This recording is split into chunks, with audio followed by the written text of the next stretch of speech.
Now, to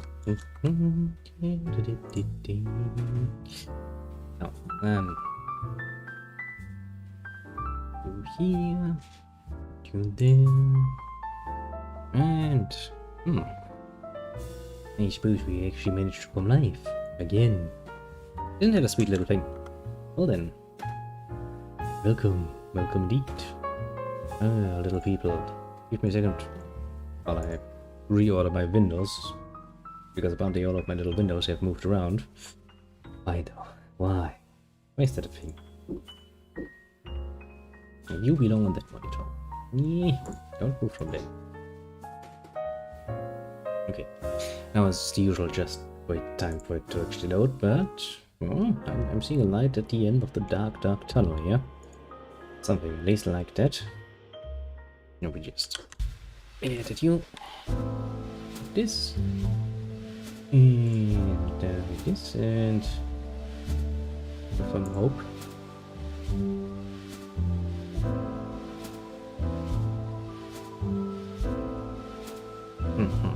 We are now having something done. Okay, let's go to this one. Well then, here we are again. It's taken quite a while, but I'm actually once again able to do things at my own little rhythm. That's a lot more pleasant. I will admit I'm kinda bad from having to move at such an unprecedented time, but it shall not stop us from playing games. Shall not. Now, as for the well, last time we sailed around a bit more. We went to yeah, I don't even know. There is Fort Deadlight to talk with the pirate captain, and she's kind of wanting us to spy on the other pirate. I kind of feel the need to not get involved in that overly much, because it seems like a royal pain in the ass. Not just pirates, you know. Yeah, I'm probably going to screw me over one way or the other. So yeah, I'll take a nice little backburn on it, mostly because the quest for him... The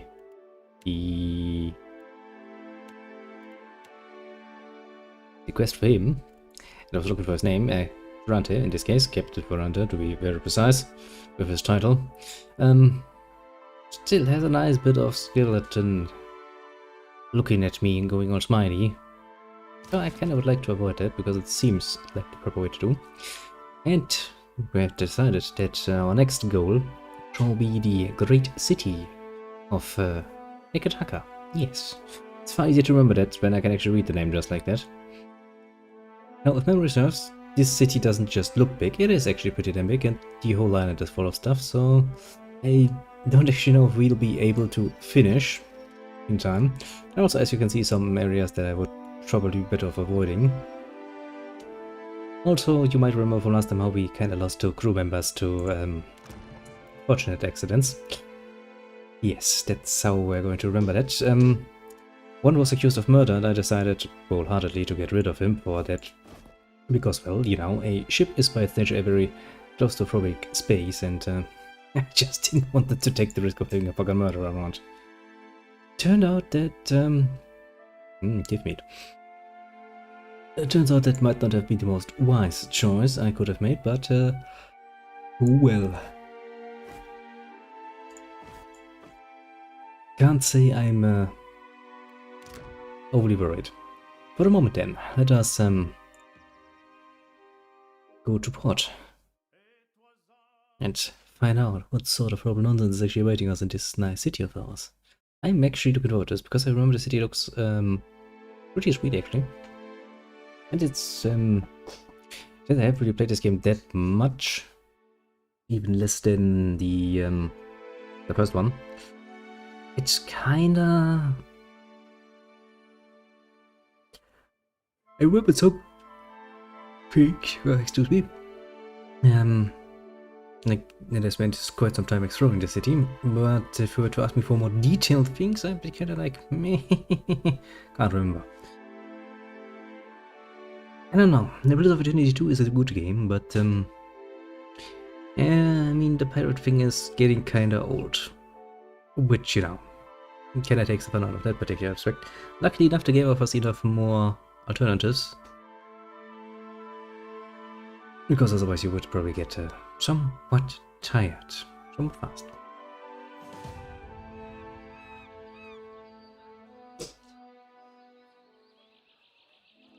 Nekataka, mid-autumn. We're a bit late. Even the game probably realizes that I am quite a bit later than I could have been.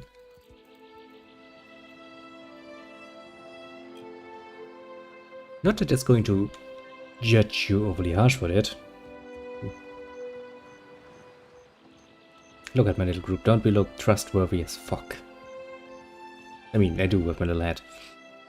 As you walk down the dock, your approach is noted by a cadre of heavily armored Aumua. The leader briskly leads them to intercept you.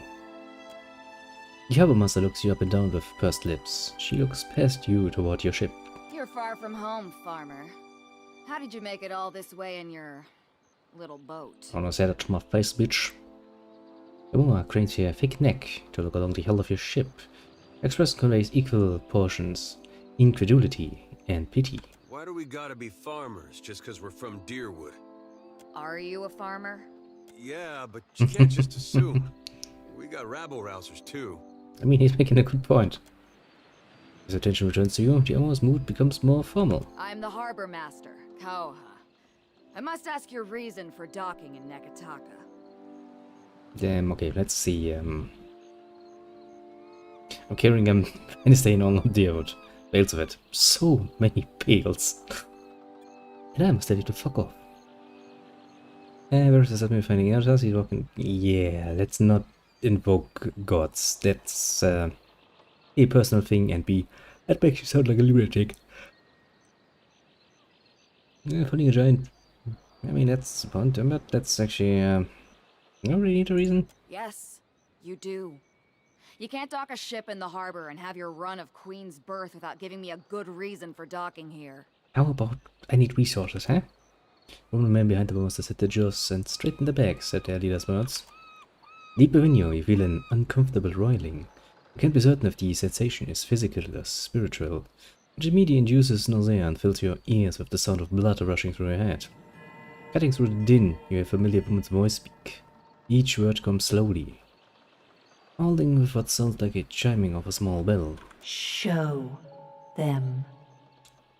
For fuck's sake, why are the gods only getting involved to make my life harder? I have a serious problem with that. Show them what you are. To the gods, shut up. To Bearers, shut up. Consider them holding the edge of the in-between. It seems like...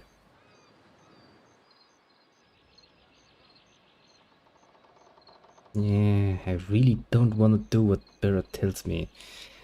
On one hand, that is. On the other hand, it is actually a true matter of fact that little Barrett actually holds my life candle quite close to, you know, the armored fist that could extinguish my fire quite easily. It's probably not a good idea to piss Barrett off overly much for that reason. Okay, let's try it with the I'm the Watcher and the Herald of Barrett, the whole Bitfire Ninja. Let me pass. I've heard enough. There's no room for you in Nekataka Harbor. Get back on your ship and head back to open sea. Yeah, see, I was kinda expecting that. I was kinda trying to avoid it. Thanks for your help, God.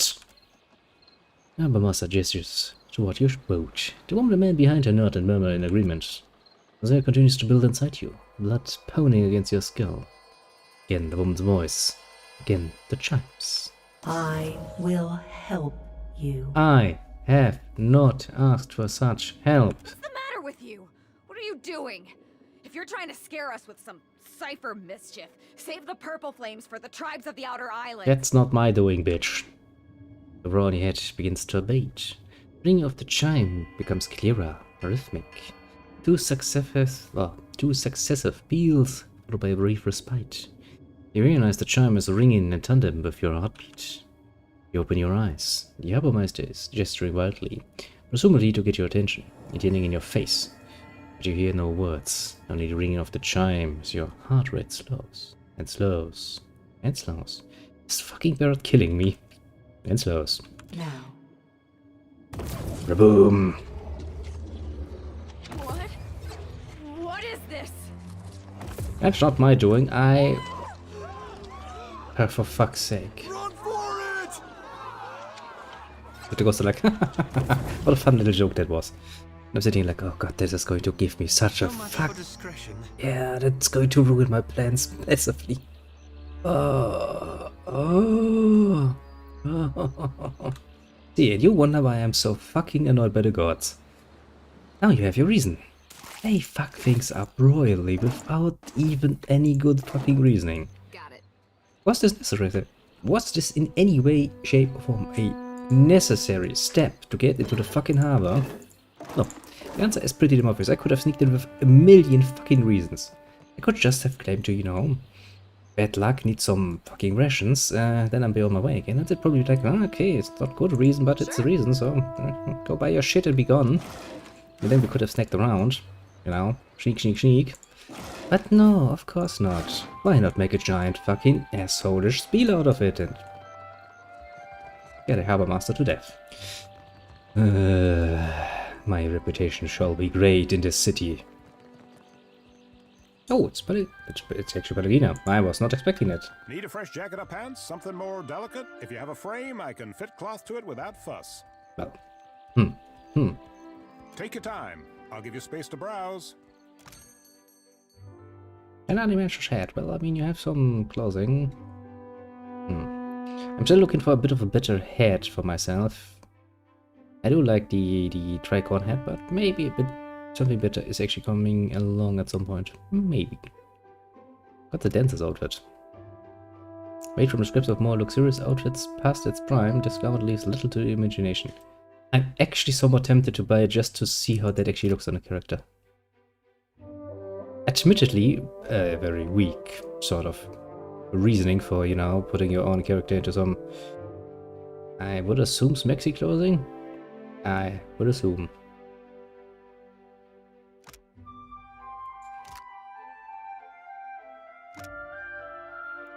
But come on, just look at those symbolism. It's like, that doesn't look like much clothing. How much does it cost? 90 each? Yeah, sure. Give me that. I have to take a bit of fun with yourself, otherwise, you know. I consider this money well spent. It is not as easy as it seems to turn a profit in Neketaka, but there is opportunity. There's opportunity pretty much everywhere if you're willing to look. Fish or two, stranger. Today's catch, ripped straight from the hands of the salty wench. Hey, the way you're speaking annoys me for some reason. Fresher. I shall never talk with you again, my friend. Yeah, I don't know. Don't want to get the crew started on good fish. Welcome! Venturing out past the city.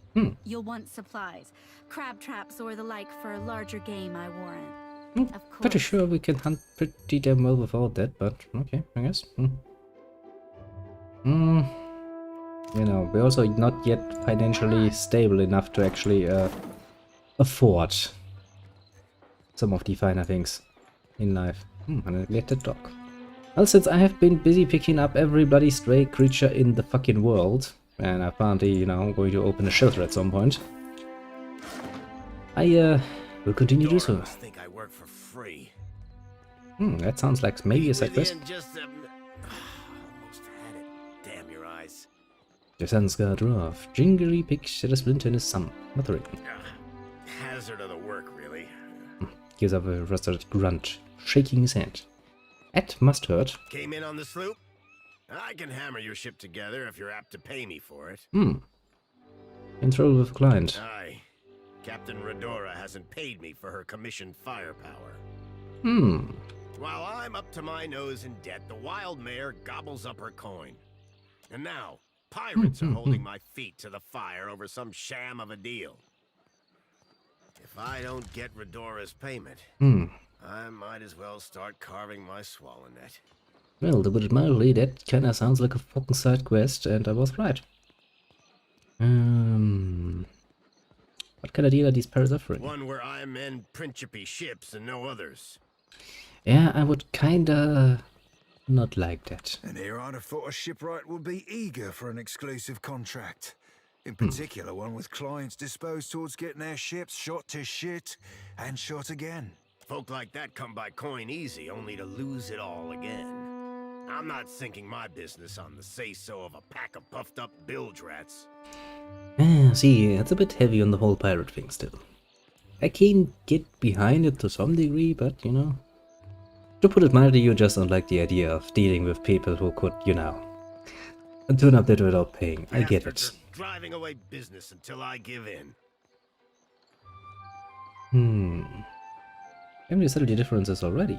Because I've got a backlog of work through the next turning of the wheel. Well, so you're gonna be dead by then. I'm old, damn it. These hips won't carry me to the mare and back without a fight.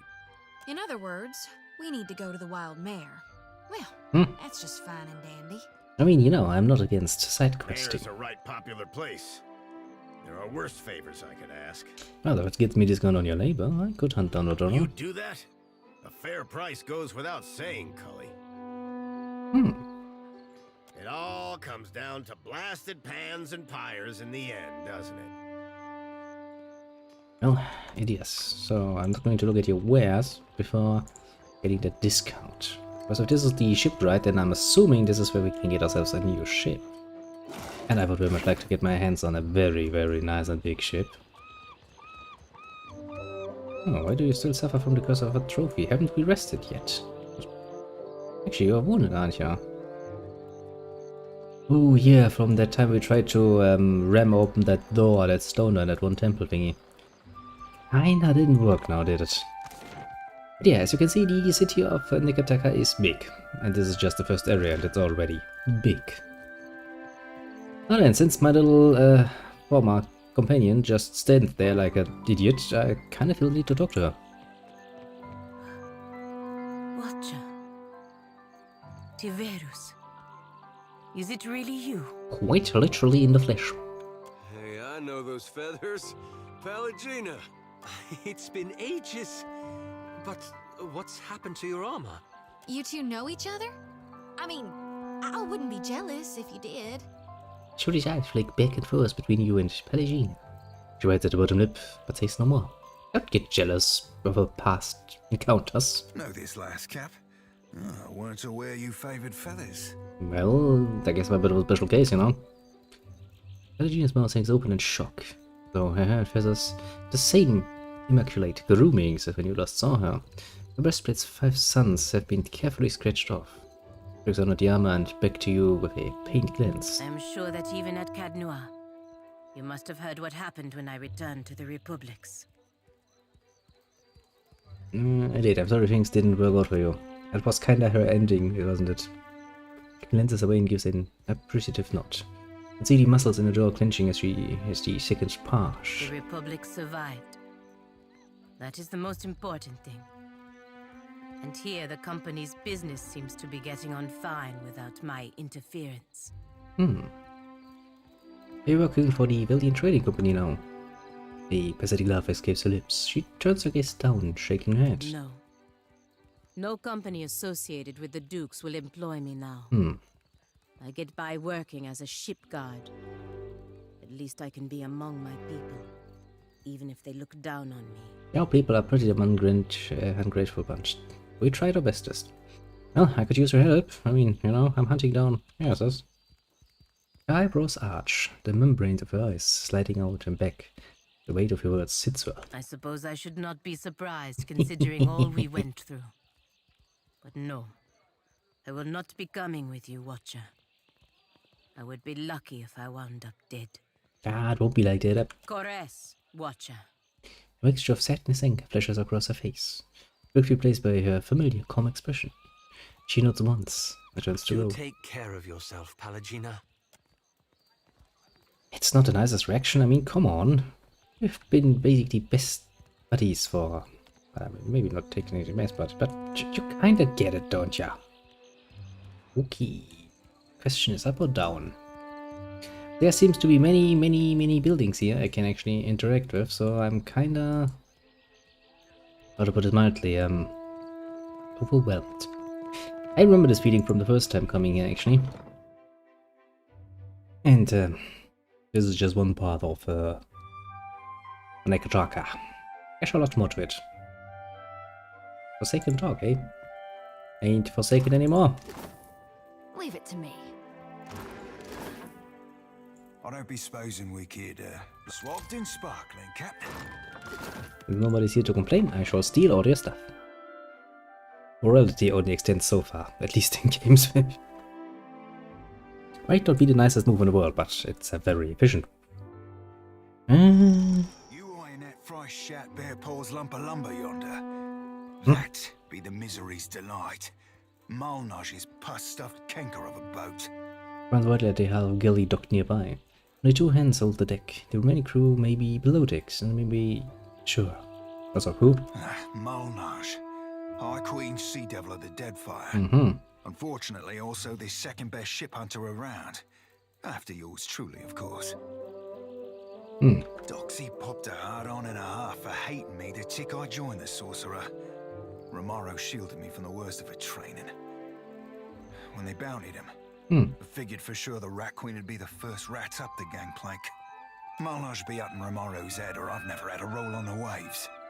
She finds him for us. She'll sink him soon as sighted. Come on, Cap. That was a fascinating amount of nonsensical... Shame I weren't at that animancy trial. My mind would have cut Theos's plot to bloody wings. Fucking urchin. Small movement across your eye, and you notice the urchin's hand slipping into a coin purse. Let me grab your arm. Let me go! I'll give it back, please!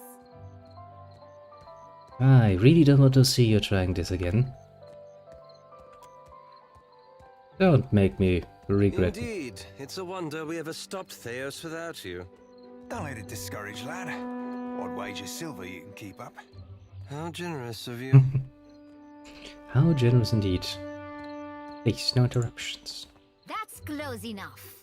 And reaches for a dagger tucked into her back pocket. Cheeks are sharp as hello, and she licks the edges of her dried lips. If she'd eaten this week, you'd hope she'd be in fighting shape.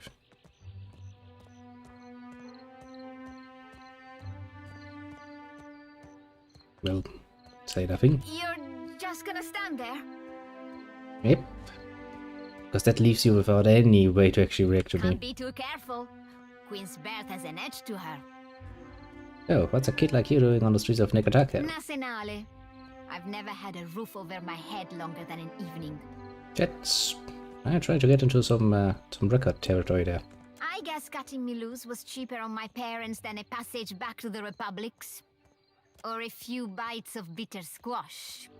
So, you know anything about the local pirates? Ashling Zaman. If they are the same ones who robbed Radora blind.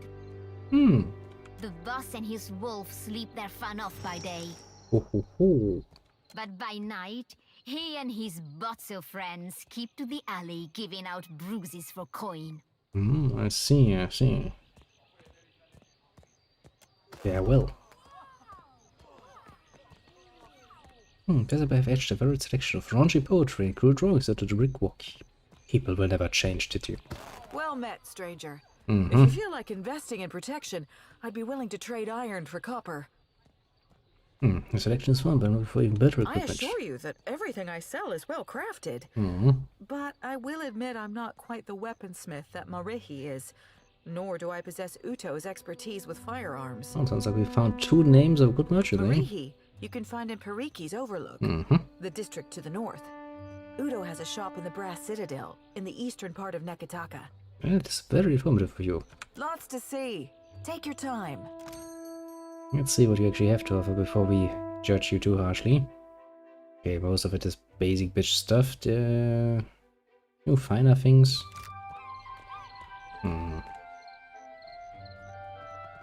Leave it to me. Also more stuff to steal. And some people playing, I guess, dice.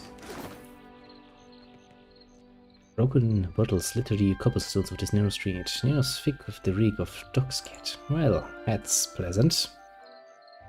Pleasant indeed, isn't it?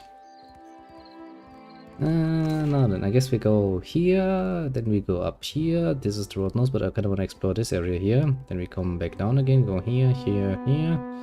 we have the whole upper part of the city done. Then, since we can't really get to this part here without going up here, so what we will do is gonna here, try out this area, try out this area, and then look up here. That's how my plan goes for the moment. We shall change it accordingly if things come up, like more side quests, for example.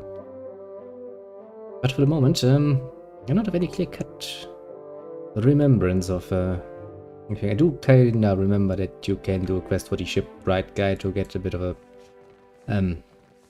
bonus. You don't take any problem with that, do you? Oh, that's very nice of you. We're full up, I'm afraid. If you're looking for lodging, you'll have to hope there's room at the tavern.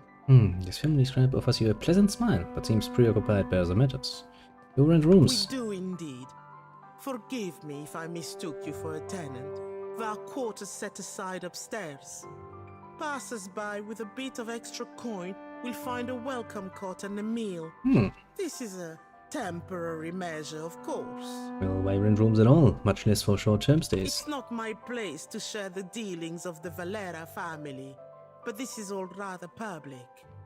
You don't say. Suffice it to say that a family in want of coin might find alternate means of securing their finances. In the case of this estate, that means renting the occasional room. No shame in making a practical sacrifice. Well, it's, I guess, better than them trying to, you know, stab someone in a back alley or But something. I've said enough. Speak with Otello if you have business with the Valera household. So, who's in charge You'll here? find Otello Valera upstairs in his study. Okay, Well, business. as they say, business can always be better, yes? I'm sure I needn't bore you with the details. Yes, you sound like a very pleasant companion. Look at this. Well, dear, look what we found. Isn't this nice? I mean, if you have a big estate and you're not really using all the rooms, then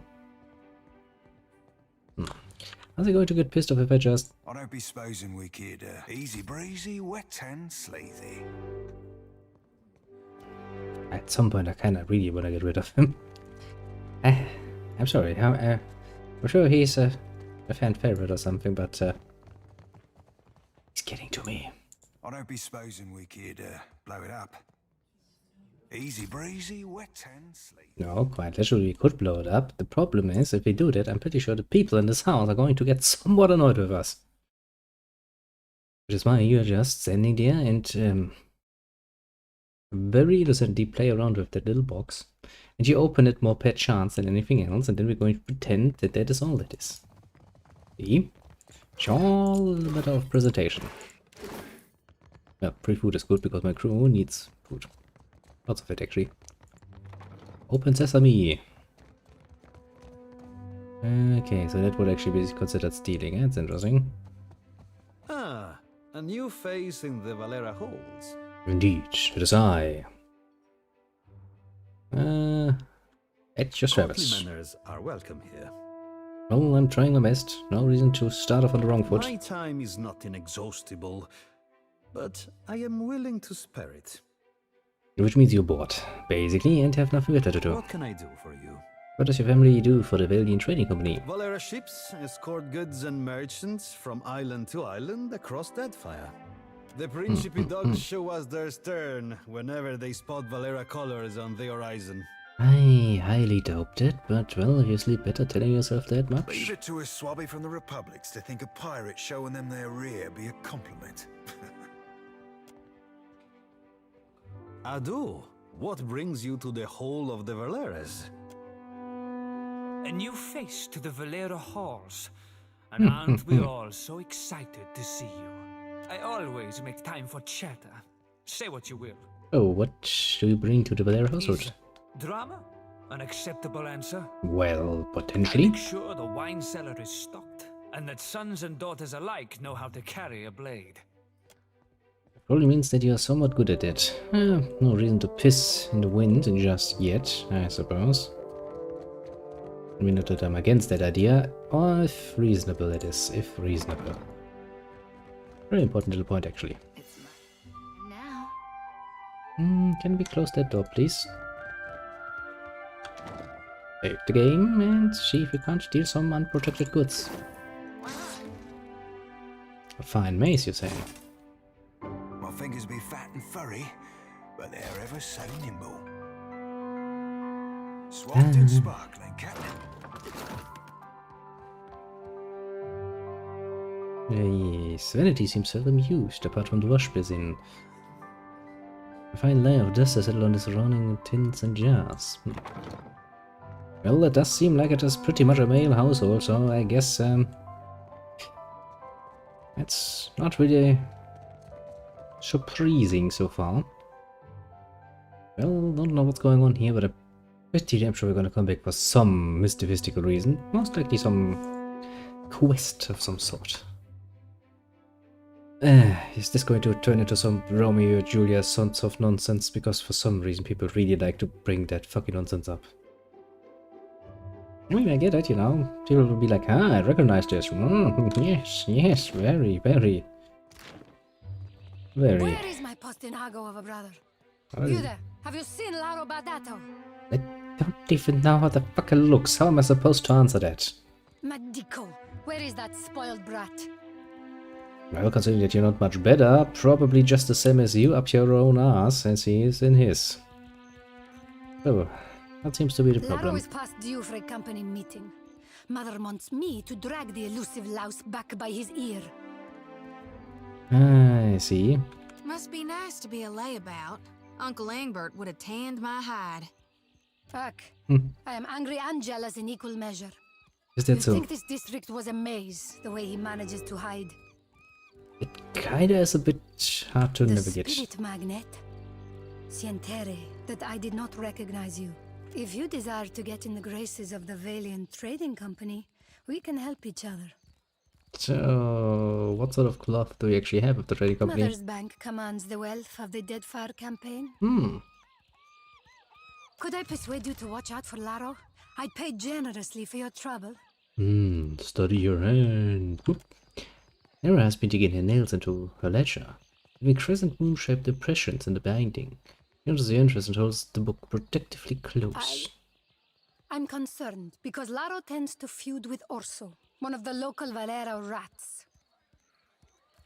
What do you mean by Valera rat? I was just in there, wasn't it? But... The Valeras, a brood of sea vermin playing at nobility. We squabble and compete, but Laro, the postinago, takes it too far. I think it was someone important. Sally Bardato. The Valiant Trading Company leans on her to finance their mission. If only more of her offspring were as accomplished. Well... Not exactly tearing the district apart looking for him, though. Because, see, I only manage the family business. Better to ask why Laro isn't sprinting back to look after his birthright. Well... As long as the family trading company recognizes my usefulness, we can call it a deal. Fuck. Consider it done. That would be very much pleasing. There. Laro and his miscreant friends carouse at the tavern, the falls above the Adra Mill, and the southwestern bridge. If you see him, tell Laro to get his good-for-nothing ass back home. Yeah, we're going to find him dead. Well, we do have this thing with chasing a rogue god to the ends of Aora, but I guess if it's on the way... Yeah. That's how we have dealt with this, Edda. You know this. Come on, Edda. We have been... God's sickle comes for us all. Yet his light shines bright. Gone shepherds us all, traveler. Seek out his temple along the sacred stair. That's our temple. I am pretty sure my little priesty lady would be very much pleased for a short little visit. Mostly because, you know, gone and all of that. I actually kind of remember her asking us, didn't she actually make a quest out of that? I'm pretty damn sure. Like, I have nightmares, give me there so I can relax or something. There's a vault on there. Why do I feel like they're not gonna be happy with me just walking smack dip into the vault? I should actually find out. I mean, what's the worst that could happen?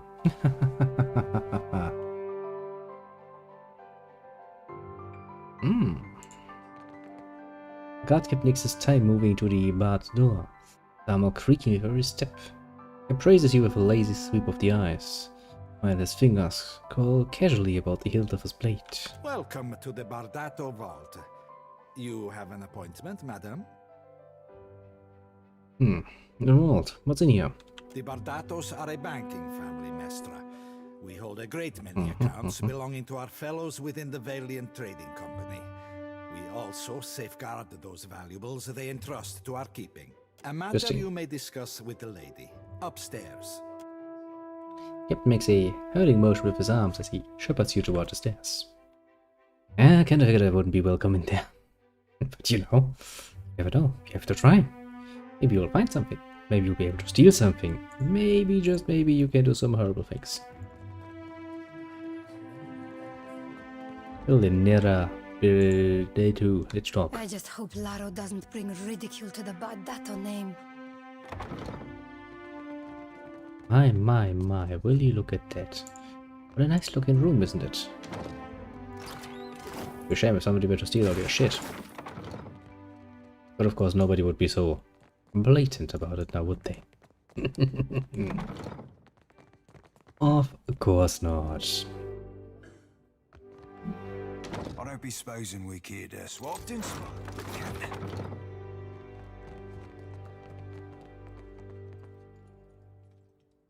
Well. You and your little knockoffs, isn't it? Also, hello there. It's Strategy Mamba. Yes, the newcomer.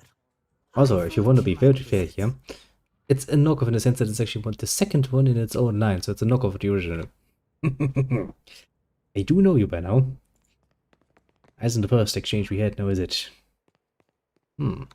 Say, would you be very much unpleased if I were to just open that lock? We could swapped in sparkling, Cap. Partly not. I do love role-playing logic like this.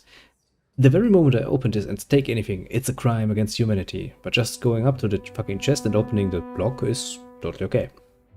Yeah, sure. I would totally trust another person to open my lock and then just walk away. Lady Izali Bardato. Custom dictates, I say, at your service. But I have not the time for such lies. Well, you sound like a friendly individual. Very pleasant, aren't ya? When I heard another gold pact had arrived, I knew you would find your way here. Well, apparently I'm a most pleasant sight.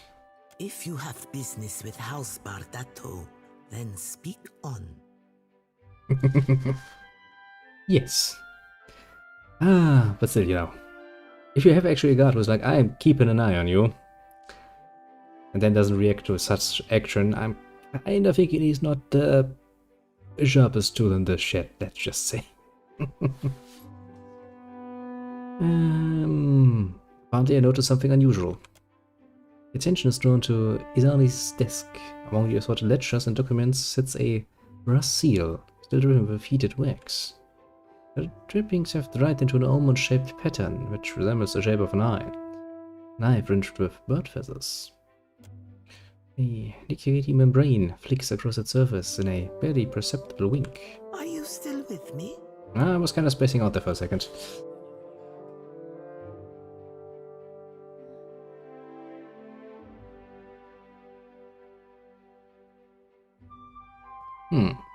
That's an interesting thing. I mean, technically speaking, yes, but since I hold house right and you're technically speaking interacting with something that is clearly not for the customer, you're overstepping your boundaries and I have a right to ban you from the store. Even using police if necessary. So while it's not technically a crime, you could potentially still go end up a nice little lawsuit. It's a bit like the idea of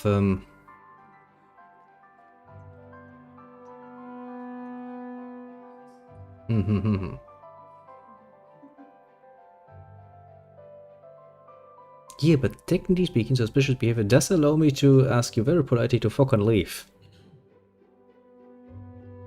At least that much. Yeah, I mean, you know, it's usually enough. Hello. can't arrest anyone anyway, because I'm just civilian. I'm not part of the executive part of our government. And God bless me for that, because that seems like an asshole-ish job to do. I don't want to have to carry out the fucking laws those idiots make up. Jesus Christ, I would quite literally shoot myself, probably.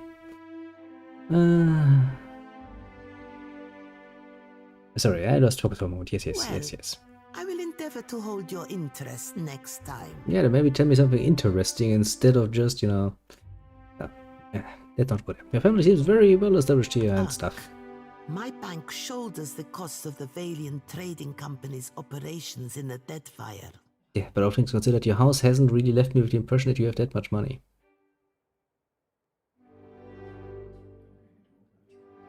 Yes, you'll be hated by half of the country and the other half actually wants to murder you. That's quite a bit of a discrepancy there. Honestly, you actually need more than half. Least. If you want to stay in office. Technically speaking. Because that would be the idea of an absolute majority.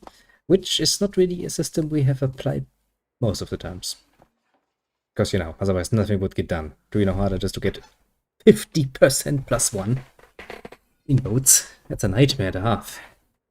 Heck, even just pleasing a handful of people, quite literally 5 people, a handful, is tiring as fuck, to put it mildly. Try to do that to a whole populace and you will kind of find yourself that you will be stepping on many toes along the way. It is said that no Valian may wipe themselves unless a Bardato signature approves it first. Which would lead to a highly unhygienic situation, dear little lady, because then, well, probably quite a few people around here are not actually wiping. If that's true, we gotta stop shaking hands with them. Good point. I'm certain you've touched worse, farmhand. Yeah, no. I don't like that woman. Not that fucking all. And what can I do? To be fair, in general, she's a banker. I have good reason to not like their scans. I've been a bit too openly playing with the money they actually don't own. And taking some ridiculous limits on it. That's just... Yeah, I mean, you know, a monarchy works a bit better. Dictatorship too, because, you know, then you can claim that's all your fault. You kinda allowed me and enabled me. Can do many a thing, Seraphine. Add a little copper and Audra, and a normal lantern can work miracles. Aye, don't those be the tools of the Animancers, Art? Maybe. But I'm no Animancer, that's for sure. I ain't out to play God, only serve mine. So what's coming? Right, so it is an instinct of humanity and pretty much any animal to see something running away and following it. Well, mostly credit card. A young woman raises her arms with a nerve-wracking drama. The 2 men stand across from each other, carrying skulls. You both attest that you have made all possible efforts to come to a peaceful... The woman trails off as you approach, and you find yourself the sudden target of the crowd's attention. I did not send for anyone to preside over our contest. No? You didn't hire a bodyguard? Well, no, I don't think you did. We have business. What do you want? Well, to know what's going on for starters would be actually nice. It doesn't concern you. We've come to settle a challenge. What's your words of? You want the Juana to know we're dueling? Are you really doing this? Oh, for fuck's sake. Oh, this is so stupid. Don't fucking do it. My bad so to the tribals. We should be free to settle matters on Valiant terms. Yes, maybe in the fucking republics, but you're not in the fucking republics now, are you? Small wonder the old empire collapsed in civil strife if this is the Valiant way. Just a good point there. And how do your colonies fare at So, Laura, what say you, eh? We are civil enough to kill each other without making an incident out of it.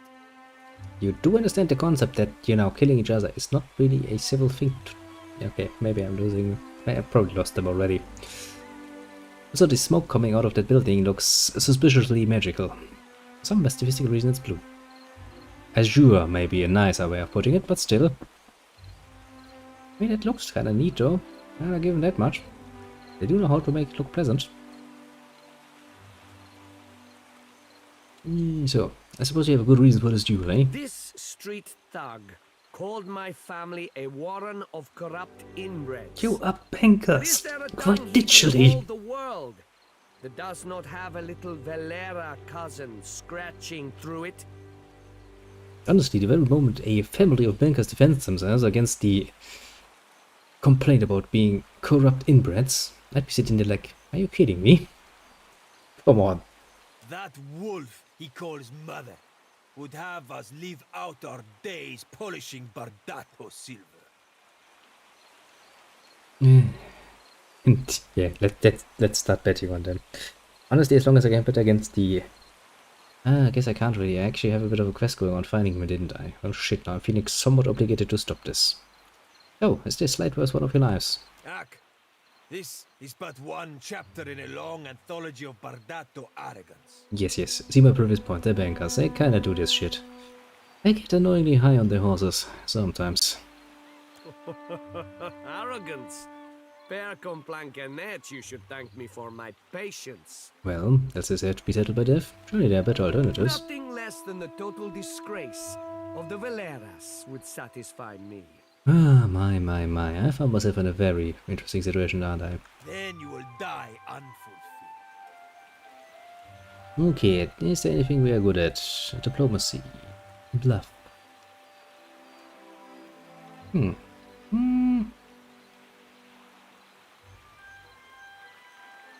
I don't think I have any mods. I don't think so, though. I would remember giving somebody such a position, wouldn't I? Yes, I'm pretty sure I would. You're making me nervous now. I've actually forgotten something. Let me look at it. Ooh, it's that little auto thing. The Streamlabs thingy, that's actually the only thing that's around. Apart from that, actually nothing. That shouldn't really interfere with you all that much. That's because I pulled most of the quote-unquote teeth it had going on for itself. But let me take a look here. Ooh, auto mod, what's that? What the fuck? Apparently, you are considered to be mobbing people. Now I need to manually approve that. Okay, I approved you. See, I'm a nice person like that. But yes, honestly, all people are inbred in a way because we all come from the very same genetic soup somewhere in the beginning, so I guess kind of depends on the finer definition of inbred. Yes, do feel proud of yourself because you have made me actually do work for you. And lo and behold, I have not yet written you an invoice. Mind you, that's rare. Jokes aside, do keep me informed if something like this happens because I don't see that all the time. And if you feel that something is amiss, do let me know. That's partly an auto thingy. Well, no, luckily enough, I'm not a banker, just a small little business owner doing a small little business. Cursing the world, and especially the world of bankers, every day because I've been remembering just how much of a pain in the ass those are. I mean, 7-day valuta, which basically means, when I can see the money flowing, for 7 days the fucking bank is using my money to make money. That's fucking insane. In a time of, you know, electronic communications where I can send an email to fucking Australia on the other side of the world in like a fucking second. Bloody bastards. But no, we need 7 days to progress. This is so much work for our people. Bitch, please, it's going fucking automatically through the electronic system. Yeah. You know, capitalism and consumerism at one point were really good ideas. And they still technically are. Just that some of the more extremely corrupt veins that come from that particular tree have just maybe grown a bit too rotten. Just the smallest bit. So, would your families approve of this nonsense? My brother Martino would applaud if he knew. My sister would not approve in the slightest. But this is my duty, all the same. Let me say it like this, even if we were at some point moving even more in this direction, I don't think actually we can do much worse, so, you know. I mean, they could try taxing breathing, I guess. Taxation on air. Yeah, that would be kind of pleasant, wouldn't it? A nice, pleasant surprise for the people. Well, would you like just get it over with? I am ready to cross swords if you are, Laro. Well, someone is going to die here, so why not enjoy the show? Can we actually zoom in a bit more? We cannot. That's kind of sad. Gelarde, shall we resume? Oh, we have to watch from far away, so I'm assuming one of these two gentlemen is going to be dead soon.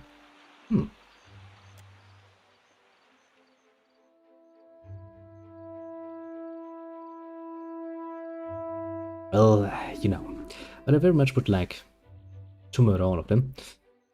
That is only going to get me murdered in a very, very short while. Well, the duelists square off and tentatively circle each other. Stokioso moves with heavy strides, Valor takes precise, measured steps. There is attack and bring faster weapons. That's the blessing of the duelists, watch quietly for now, which probably would get involved.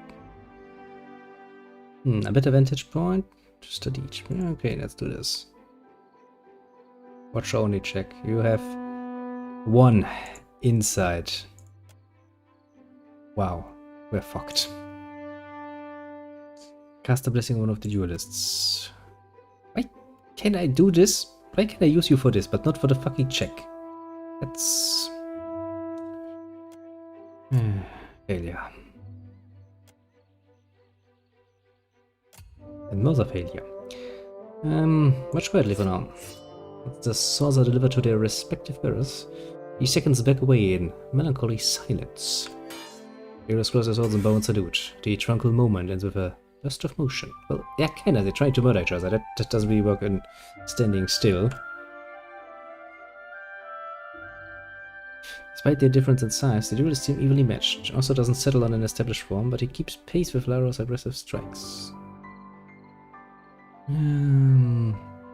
Let's actually just take this, because I'm not particularly bound to any side here. This one never will trade fierce jabs, giving up any pretense of playing to the crowd. Not downward thrust sends Laro's blade clattering to the ground. Without hesitation, or an offering to yield, also runs his blade through Laro's heart. Collective gasp rises from the audience as Laro sinks to the ground. Yeah, I would assume so. I'm pretty sure he's dead. Great. Bragging or laughing anymore, are you, Laro? Oh boy, this is going to end up horrible, isn't it? Okay, I know a few things about people with money. People with money really hate it when things don't go their way. Now imagine that little fucking asshole just murdered somebody whose family has a lot of money. Yeah, that's totally going to end up peaceful, isn't it? Huh.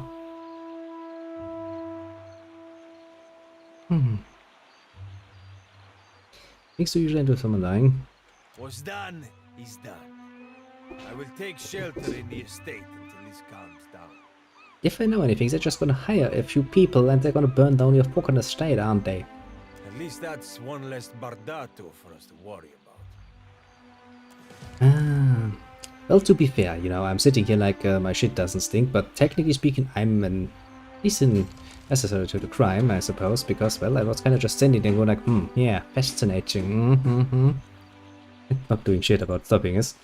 So, I guess you could call me an somewhat involved party. Yeah, no, let's not go there. I'm pretty sure I can claim innocence. After all, it was not my fucking business. Not my beer. Now I kinda need to tell the little sister that her brother has decided to die a horrible death. Much, much heroic. Very, very nice. Indeed. A third party bystander. Which one was it? Oh, this one was it actually, wasn't it? Yeah. Quite literally just a bystander. Or so I will claim. And hopefully get away with that. I will assume that this will end up with a bit more bloodshed. Now it's always the same with children playing around with that. It's like, oh no, my honor's insulted. Yes, but think about the consequences of getting everybody you know and love involved in that.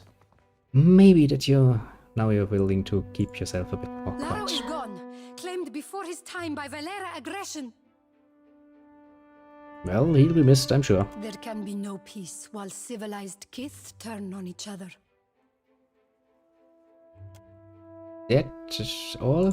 Poor stupid Laro. That's a lot less than I was expecting. I was expecting something like bloody revenge shall be visited upon them for 40 days out or something. Would that scandal and bloodshed kept their distance from my house. Mm-hmm. You were present at the altercation where my Laro died. Yes, as a third party, absolutely uninvolved in the ongoings. When Valera and Bardato cross each other, only blood and sorrow remain. Could always kill a few for levels for you.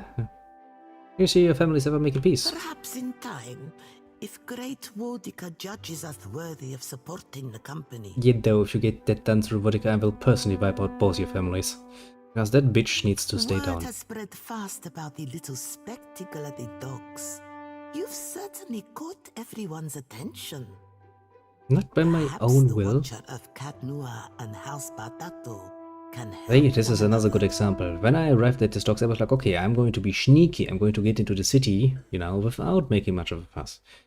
Then the God of the Dead, the quite literal God of Death and Rebirth, decides to use my little poodle body to summon some spirits and go like, here, take a look at my chosen one. I'm sitting there like shit. Ah, that's not the first impression you want to make. What do you want? Queen's Beth whispers of a Valera plot against my family. Something grander than pointless duels. And you want me to do something about that? You are a newcomer to the Deadfire, uniquely positioned to loosen Valera tongues. Zilli Valera strums a lute by the watchtowers, a meek-tempered boy, fonder of song and drink than the family business. He might spill something of his family's affairs. Pretty sure we have somebody with good streetwise. I'll have it taken care of at once. Nice. There. May it open doors for you. Okay. Try not to alert the Valeras of our knowledge. That is the point of involving an outside agent. Yes, bitch, I'm not that fucking stupid. I was kinda obvious that you didn't want to get personally involved. So, why are you voting? Because we do not belong in the same business. The Valeras are opportunists reaping the rewards of happenstance. They're little better than the pirates they're charged with slaying. Yes, and you're sitting at your fucking chair and just signing a document that gives out the money.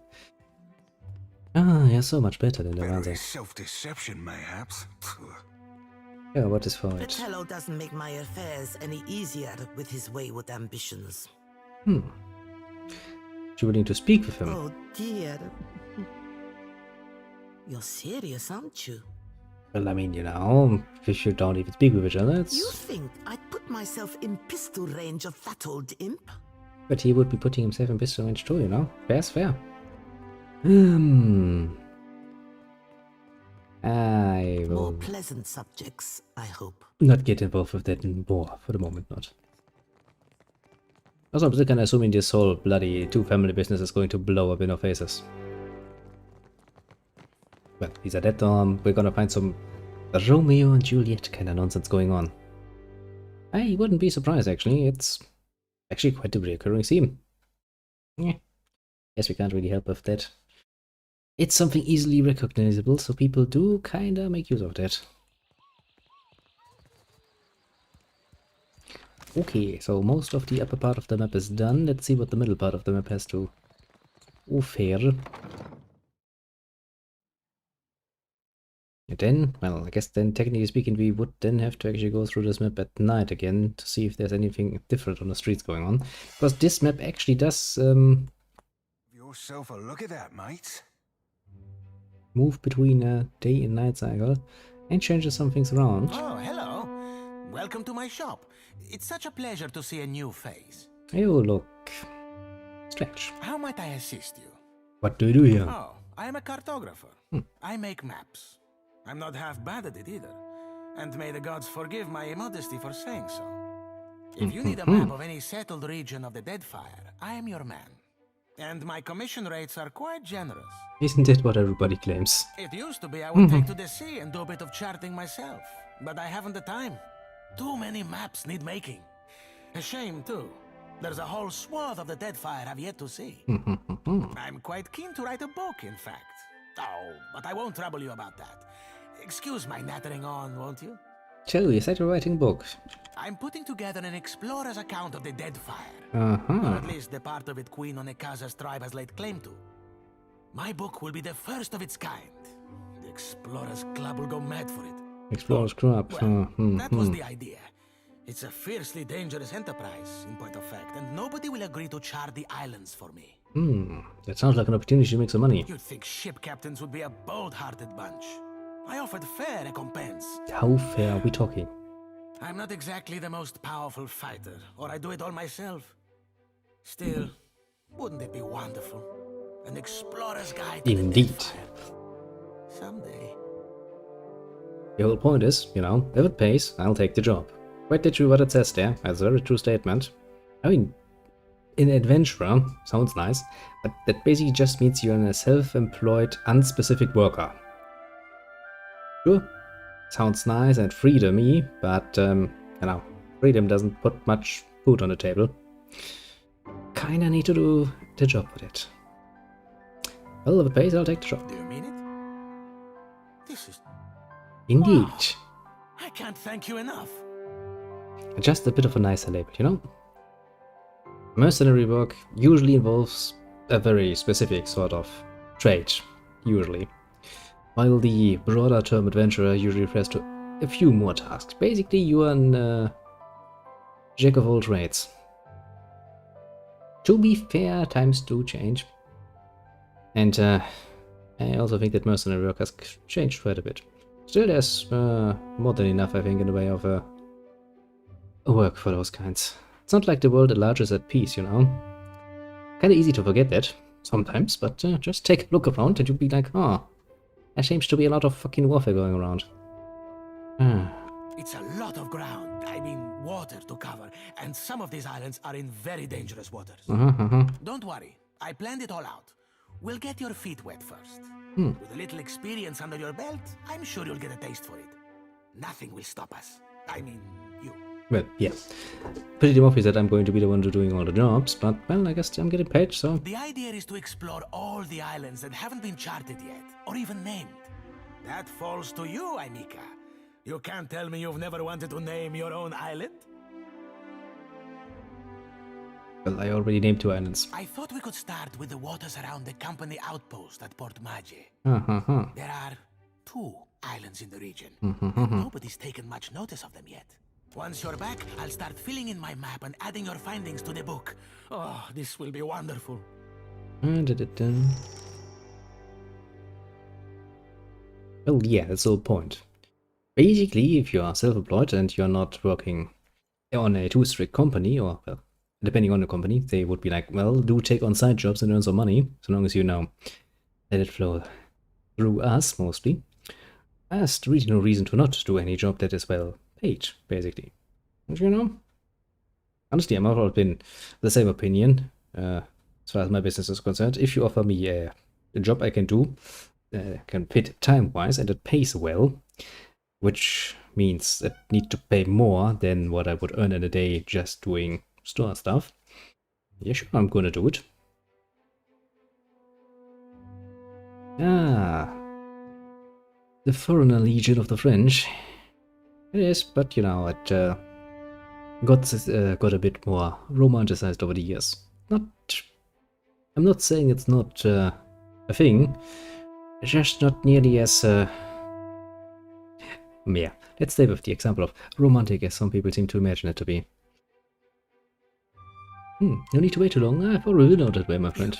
You what? Yes, yes. Why, that's incredible. Gelarde. Imagine if you had never wandered into my shop. What an opportunity lost. Indeed. I kinda said before he started Homodotics, I named already 2 islands, and now it's like, yeah. You've done wonderfully. This book will be the best thing since Cassini's adventures, and that was all romantic rubbish.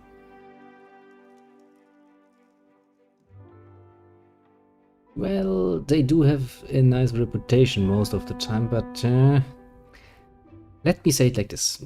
There's a reason why the idea of just using, you know, bought troops is not really an idea that has stayed around, why most bigger nations still hold their own standing armies.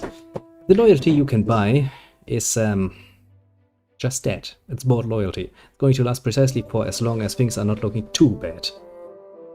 On the other side of the argument,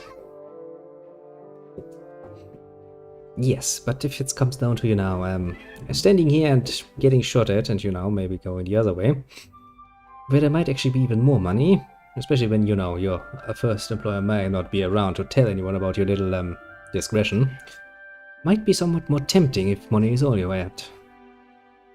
Kinda why we have armies standing around still. Although they cost a fuck ton of money to keep around. Jesus fucking Christ, I don't even want to know how much those fucking Americans pay for that nonsense. And again, we also pay for our army, so how there's that. Actually, I'm pretty sure there's a lot of corruption going on, a lot of money sinking there. Here, your pay, my friend. We're only getting started, of course. There's more to see. Getting paid for telling him about something I've already done. Nice. Tikawara next, I think.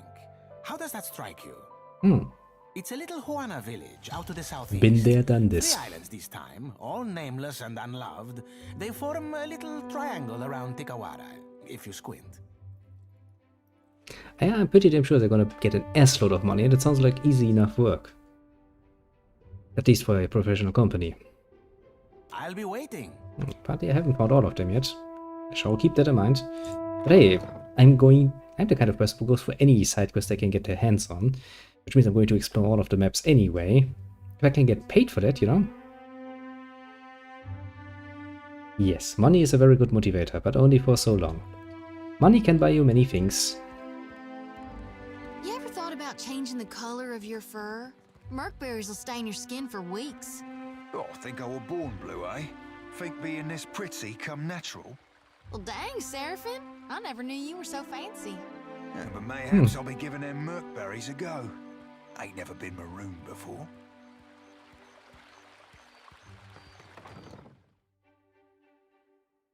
Well, yeah. In this case, I guess, yeah, you could use motivate as a metaphorical way. Well, tough luck building their fucking homes on top of, well, I guess technically means they didn't know that that would be oil fields in the making. Still, you know. Happens all the time, sadly enough. And for the obviously reason, I mean, when you think about it, it's actually a bit of an interesting situation. Let's say that you actually do work like this. In the end, you will get paid quite literally peanuts compared to the raw money you could probably make with the oil. It's kind of sad when you think about it. Only ever used as a tool, eh? Dina's voice finds you before she does, her barks of laughter and cheerful directives resounding throughout the mill. She flits from worker to worker, offering critique and approval. When she spots you, a shadow of apprehension passes over her face. She hides it with a toothy grin. If you are here about the taxes, tell the queen... Oh, you are not the tax collector. I'm indeed not a tax collector, but damn, sometimes I wish I were one, because that seems to be a very fun job. Getting hated by everybody. What business brings you to my mill? Who are you, Okay. first? You go around asking just anyone in Queensbirth personal questions. Maybe you end up dead in a ditch. Have caution, eh? Or to be very, very honest, most people do have their price, and as long as the money isn't absolutely drenched in blood, most people will take it. You know? Good old moral philosophy, eh? Lucky for you, I am a woman of honor. Well, that's nice. I always like it. People that tell me they are of honor are usually the ones you should be most careful of. I direct luminous milling for the Valiant Trading Company. It's a nice job, eh? And I'm quite good at it. Well, I If you hope. want to know more? Buy me a drink first, per guano. Well, not really interested, so what do we do here? After to herself and runs a finger across the arm of the chair beside her. She holds the finger up for inspection. It's caked in shimmering blue dust. We mill luminous, of course. Okay, woman. Explain thyself a bit more sensible. What the fuck are you milling, and why does it look like you're milling stones? Not fucking floor or something. take big chunks, break into smaller chunks, crush into dust-sized chunks. Per complankenet, it is really not so complicated. Oh no, you have not explained shit, woman. You take big rock, you break it into small rock, you take small rock and you make it to dust. Why do you make it to dust? You have not explained this. I need a large country estate and several handsome women to fan me with palm fronds. Yeah, me too, but sadly, dreams and reality kinda disagree on that part. It is good for the heart to dream impossible Well, that's dreams, yes? I didn't see it from that angle, but yeah, maybe you can use it as a fucking drug. Yes, indeed it is good to dream. The Ardra belongs Like to having a fucking 2-week vacation, I know. Imika. Unless you plan to open a bathhouse to rival Ganor's in Periki's Overlook, we will take no orders from you. Uh-huh. Oh, can't make an I inspection? cannot. And it is Okay, good I can't for go what there. business brings good day. Pleasant. Very pleasant, everybody here. You kinda still wonder what the fuck... I mean, okay, apart from the snorting theory. What the fuck are they doing with this nonsense? What's the practical application? I love it when somebody who's like, this is obvious, you should know this, in the city, and like, yes, maybe. If I had your background, I would know that, but I don't, so fucking talk. But doesn't matter, we should ignore this annoying woman and her tendency to be an asshole and just be on our way. A wet dog. It's a wet dog, and it's not even in euphemism. That's rare. Let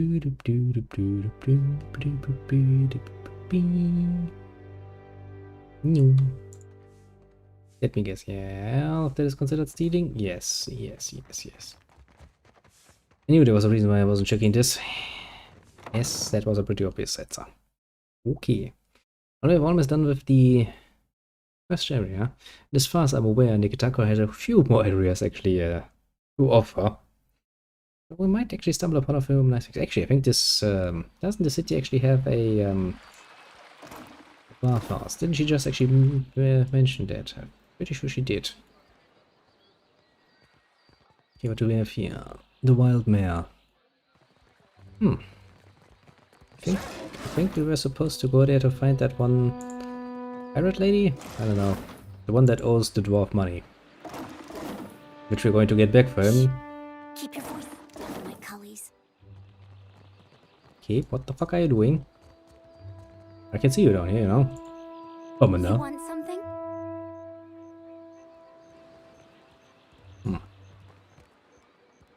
Found I can't attack.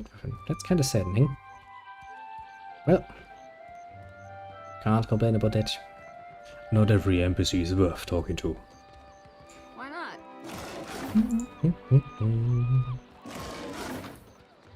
Nothing but the good old habit of stealing all the stuff you can get your little hands on. And that is legal. Or is not illegal, but nobody's around to stop you. After all. If a tree falls in the woods and nobody's around to witness it, does it really fall? Whether I open. Diggerfall. You kinda mentioned it before. Fingers be fat and furry, Didn't ya? but they're ever so nimble. Easy breezy, wet hands. Your fingers can't be fat and furry and also be nimble. That kinda doesn't work that way. But alas.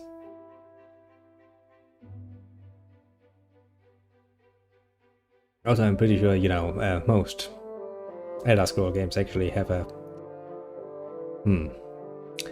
very interesting way of handling inventory. You're a follower of the light? Light? Oh, you mean... well, depends on what you mean by follow. Maybe you heard earlier? I follow Aether. Interesting. But then again, it's more about the whole metaphorical thing. Yeah, I think the originality was that without an observer, actually, you know, and all of that nonsense, and then you kind of get into the metaphysical things, and it's like annoying. I wanted to ask you something. It's about Shodi. Sure. Ask away, little there. She means well. I can see that. And she's spirited, and if I was still young and didn't know the things I know, it'd be different. But anybody got that much faith in any god, let alone Aethys? I don't know how to talk to someone like that. Not these days. Yeah, I would fucking imagine. Yes, but scientists have a tendency to agree on things on one day and the next day disagree once again most heartily. Science is not a stagnant thing, and there's not just that many common truths that just stay the same all the time. Fuck, even Einstein is getting questioned over and over again with his theories. Which, you know, kind of proves the point. I get why she's like that. I mean, I was there once, long time back. Yes, which is why I'm always getting very much suspect when too many people and too little scientists actually agree on something, because that usually means something is very much wrong.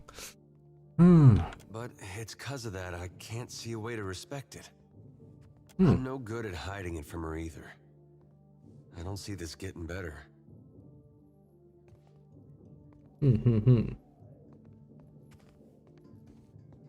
Well, there's kind of a bit more to her than that.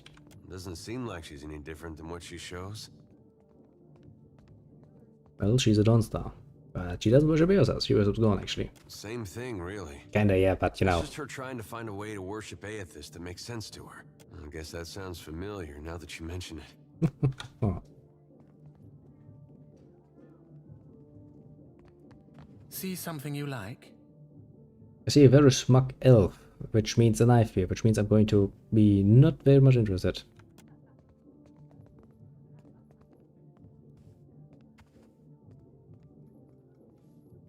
No, I think an elementary school thing is probably right around. Yeah, believe me, the German system is not much better. I tried to explain the German schooling system. The way we have, you know, after elementary school, we basically go for a very different approach, and how we count the years very different from them. It gets even worse with Americans, actually. Fuck's sake, they have a schooling system that is so fucked up. At least, you know, if you try to compare it. I'm pretty sure the same is very much true for the Dutch system. Actually, I don't know about your system. I was just assumed it would be pretty much the same as us. And it seems how blias you can be about such things. Are you counting the other way around too, eh? For fuck's sake. Never understood where that came from, honestly. But well. Never. One is best score. You just some worse creature. Can't believe it. Yeah. Only real from 1 to 6. 1 is best, 6 is worst. Why even count to 10? Why even go to double numbers? I don't need that. Aloth, this is the last place I expected to see you.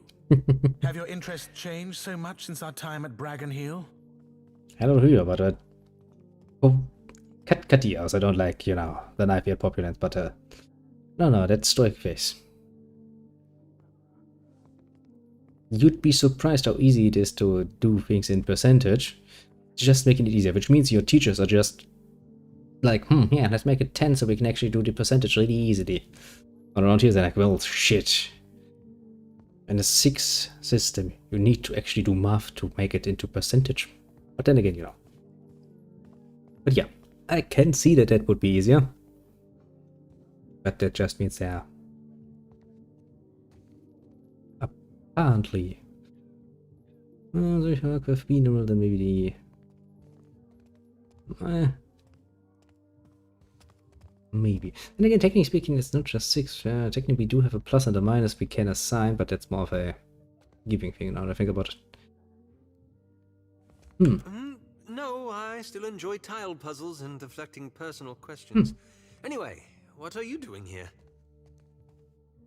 I could ask the same of you. Well, I'm just a man in the fucking, you know, inn trying to, failing to find some good alcohol. I mean, you know, everybody does it. It's a bit like with the schooling systems and voting systems. Usually from country to country they are even just smallish differences, but there are differences. Basically nobody does it exactly the same, which is a very nice proof of just how much humanity likes to differentiate themselves from each other. Which by itself is not a problem, honestly. I make my own hours, meet fascinating people, and the coin's nothing to sneer at. Better than stuffy old books and unflattering robes. Wow, that's one hell of a career change for a mage, apparently.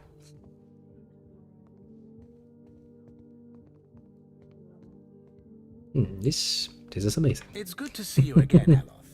Anyway, I should get back to it. Be well. Ah, homework. That's one word I haven't heard in decades, actually. And I'm not too unhappy about it.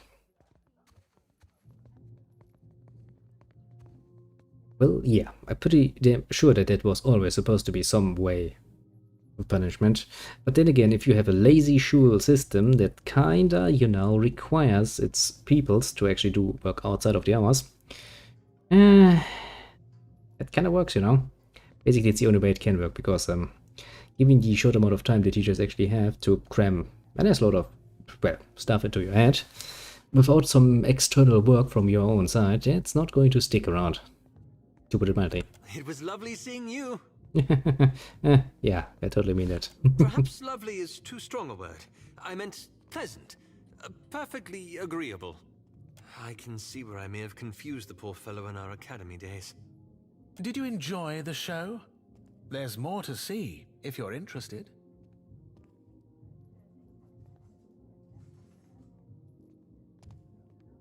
Till later, then. I'm not really interested in buying myself a fucking whore. Ahoy, Captain. If I could bend your ear a moment, I'll be aiming to thank you for bringing me aboard. Well, that's kind of nice. He's just like, hey, stop. Thank you.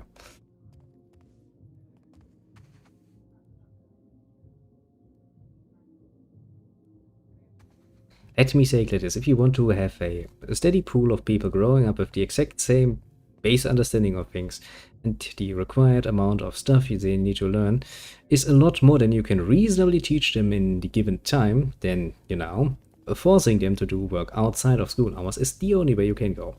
If you were to change that, which you could, you would have to change the whole system you're using to teach people, which is not absolutely impossible. It just would require a lot of money, time, and energy. And who do you think is going to invest that? Honestly. That's the whole point, actually. The way I see it, the system we use now, if you were to try to apply some nice ideas, like reducing the amount of homework, yeah, pretty sure you would lose more people than you would actually gain. If you not change the actual teaching and the actual material first, that is. If you were to do that, yeah, sure. Could work. Could work very well, actually. It wouldn't make you any stupider at all, because technically speaking, most of the stuff you learn in schools is not really that much of a requirement for life. And a few of the more important things you don't even learn at school. Like, for example, you don't really learn much about, you know, how to do your taxes. Or how to actually, or what sort of insurance you should look for. You run a tight shop, and you ain't no terrible person neither. It'd be a welcome change from the Gentleman of Leisure. Well, tell me about the Gentleman of Leisure. The Gentleman is only the finest ship among the Principe, and Captain Ferrante our most respected shipmaster. It were 2 honors and a half to be chosen to join his crew. Yeah, but you should also know that governments are terrible at actually spending their money wisely. I guess that's easy to spend money that's not your own, in the first place. It's actually the same horror you see when you look at when the government actually takes over healthcare. It sounds like a genius idea, because technically speaking, if we bundle it, the government would have an assload of influence over any pharmaceutical companies, because they have the weight and money to throw around. Should lead to better deals, you'd think. In actuality, though, it doesn't, because, well, most of the government representatives just get bored of. Yeah, there's absolutely no corruption whatsoever involved, and a horrible amount of bad deals involved.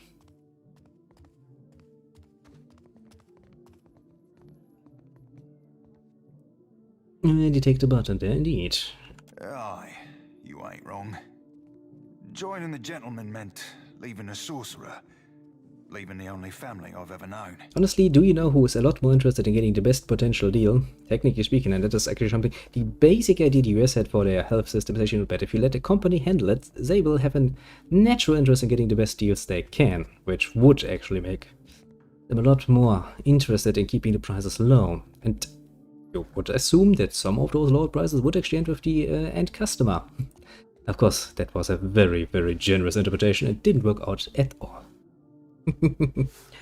Like, no, fucking hell no, of course not.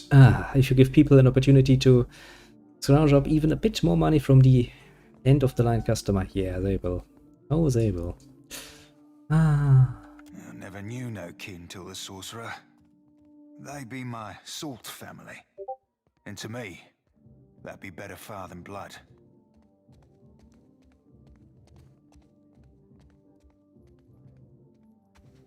Yeah, but then again, I think at this point in time, the US has no real chance of actually changing their system around. If they were to introduce government-mandated health insurance, well, no. The companies itself couldn't pay for that. The government could pay for that. No one could actually pay for that, not for the amount of people. The health system of the US is at a deadlock. It will not change. I wouldn't really. I mean, people have told me the good old use of AI dead and done for so often in just the last decade or so. And for some mystifical reason, that thing is still around. Still doing pretty damn good and still has enough military power to kick your ass all the way to the fucking moon if they wanted to. And honestly, still one of the bigger and, well, technically speaking, wealthier democracies around. So they must have done a few things right. Easy to look down and be like, they're full of mistakes, but then again, we Europeans have a tendency to judge rather harshly our poor American fellas. Honestly, I know quite a few of them, and as I can tell, they have a lot of good people on the ground. That's kinda, you know. Yes, technically all democracies can fall. And as we have proven, all dictatorships can fall too. Monarchies can fall because, you know, just because your giant genius king is great, doesn't really give you much. Oh yeah, that's kind of how it is. Technically speaking, no ruler rules, you know, without the consent of his people, because, well, if the people actually would refuse, he can't do shit about it. If you murder all of your people, you will have nothing to rule over anyway. But, you know, usually people are not that idiotic to stand in front of the cannons and be like, you can't rule us. Well, admittedly, you know, basically, the way I say this policy these days is that politicians, or politics in general, are the last great divider we have left, and honestly, I guess the common people on the ground shouldn't really get that involved, honestly. I think that's actually more hampering us than anything else. Just take a bit of a step back and be like, okay, could be worse. You'll probably find yourself with a lot less stress. Don't hate your neighbor over something idiotic like who they fucking voted for. As long as it's not, you know, in favor of a dictatorship. But then again, people have claimed that many abolition was planning on a dictatorship, so yeah. Oh, we were leaving the crew to join mine. Don't sell yourself a Suole short cap, nor me neither.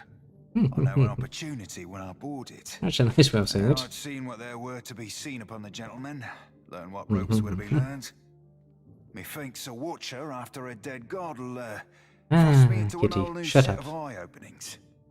And believe you me, I do appreciate myself a good thrust.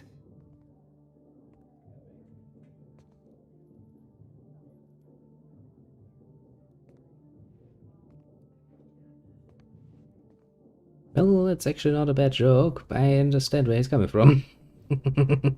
Quite literally. Oh, you're welcome. I've a gift for you. This trinket be from one of the first ships I hunted.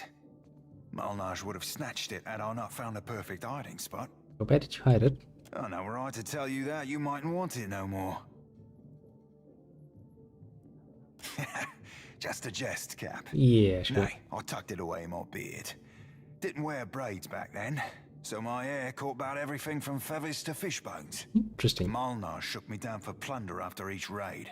And I figured out she wouldn't go nowhere near my beard. Said my face were like a saw-rip fetish. So, why did she do this already? Don't rightly know for sure, Cam. Thought at first she wanted me. Lasses be that way sometimes, treating you worse the more they fancy you. Yeah, but it kinda stops after, you know, usually once they grow up a bit. And, no, let me tell you, girls have a tendency to grow up rather fast when they want to. And then digress into childhood again when it pleases them. Making a pain in the ass about them. Given she tried to get me killed twice within our first fortnight together, I thought mayhap she were in deepest love. Yeah, that's, taking it maybe a bit far. Just a small bit. So, you were then Didn't fancy her in the least. But a man has needs. And I figured at the time that she were as wet as any other lass. Figured I'd give her a whisper about what we might get down to in the old. Her answer were an unequivocal no, made with a sharpness. Might have been the closest I've ever been to death. Well, thank you for the gift then, and the story, I guess. Entirely welcome. Now, with safe your as shackle. pardon me, I've roundabout reached my limit for sentiment. I see. You stopped me for that. Ah, yes. Organized crime. Well, it's not that different from any other government work, I suppose. In a way. In a very, very true way. I see a lock. My mechanic skill is too low. That's not good. Young woman reclines on the cushion. A hookah hose held delicately in one hand. As close she thinks to herself. Always is soft and inviting. Come, lay your head on my breast. I will read to you the work of my favorite poet, Skilber. You look like you have gotten hit on the head with a brick apart too many times. It's futile to attempt to summarize the whole of a person in simple words. Ah, yes, that kind of person. How to capture their dreams, the desires of another, their feel and taste. Quite easy. I'm not asking for the fucking inner nonsense of the person. I'm just asking for a base modifier. I am. You are. Oh, add some names and we have a conversation. But I appreciate your curiosity nonetheless. I am an actor.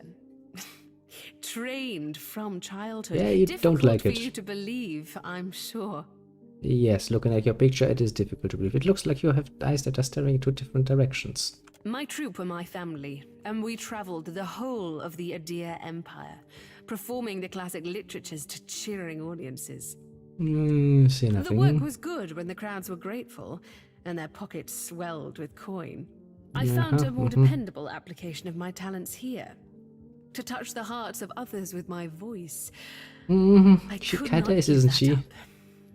Yeah, she really is a kinda circus Have you clown. come to hear some verse? Yeah. I saved your friend Oswald. Not from something too dangerous, I hope. Kinda forgot about that. Please accept my thanks. He's a kind old man. Hmm. I would have mourned to see something terrible happen to him. Wow. I have little to Give me give you money. in thanks.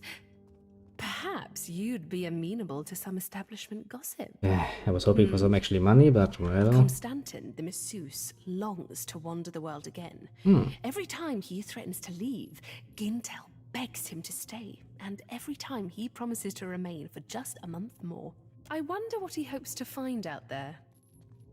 Farewell. How was that gossipy going to help me in any way, shape or form? I wasn't really planning to start a career as a fucking prostitute now, was I? Well, who are you?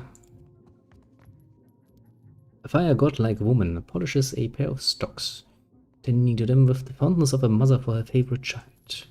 The room is dim, illuminated only by the glow of her steel-forged skin.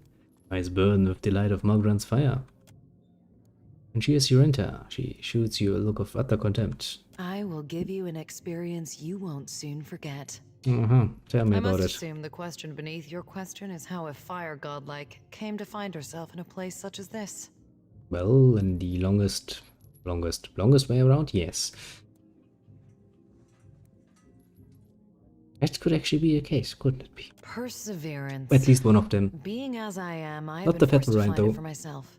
Now I teach it to others. To live in a world as a thinking, feeling creature, it is difficult. It demands strength. It's not nearly as difficult as you make it out to be, woman. It's just called fucking living. You wake up in the morning, you do your fucking job. Even if that means spending 12 hours outside of, you know, your sweet, sweet home. You come back home, and if you get really depressed, you just take a nice little glass of, you know, your most favorite brew and down that while laughing in Life City. Usually more than enough. Some people might find that a bit unsatisfying, so they look for somebody else to share in their little burdens. Works too. So, where's the difficulty? There are many, many ways. But we cannot always be strong.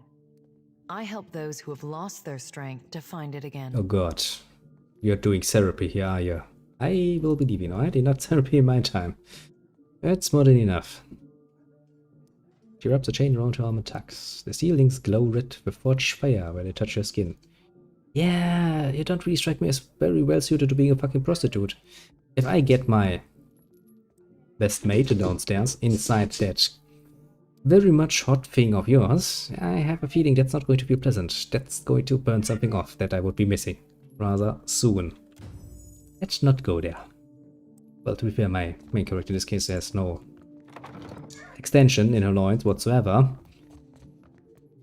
But I'm still pretty sure she would rather prefer to not be burnt in her general genitalia area. You know, just probably.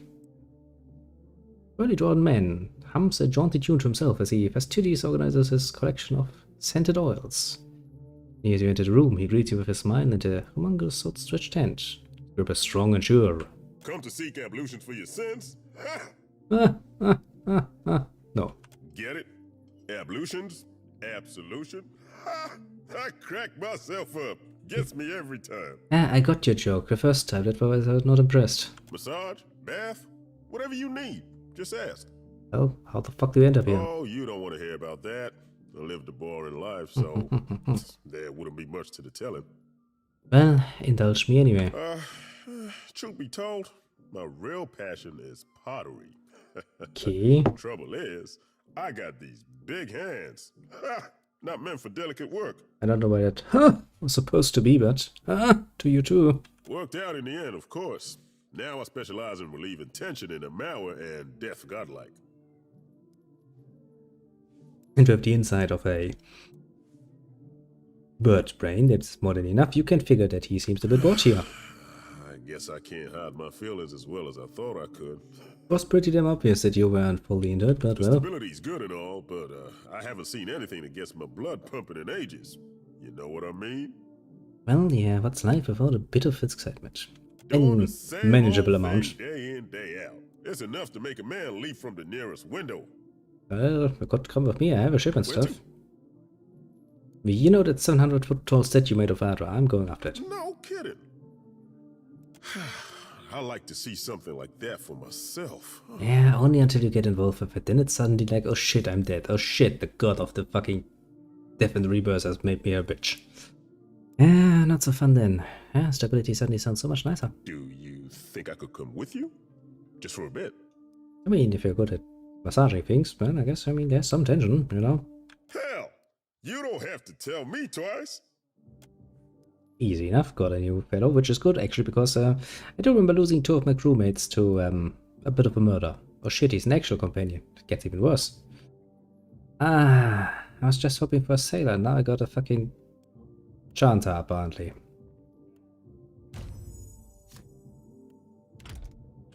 Game, I know what a fucking chant is.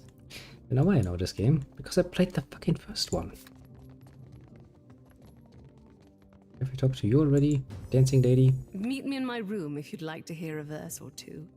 Oh shit, is that? Yeah, that's the Circus Freak. Let's take this somewhere else, okay? This whole Circus Freak kind of scares me. Just a small bit. Oh. Go somewhere nicer. Ba-dum, bum, bum, ba-dum.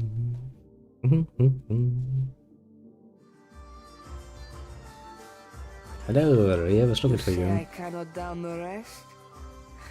Watch me, amico.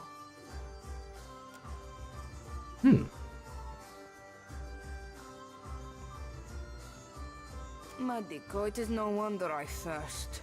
Ado, why do you stare? Well, you don't seem to be having as much fun as the rest of the clientele. The fun ran dry with the coin. That tends to be the case in your normal establishment. When the dancers see more than an empty purse, I will be a content rador. Well, you like drugs on me. Grassima. Even in the oasis I am parched. If you grant wishes, there is a vacancy on my ship.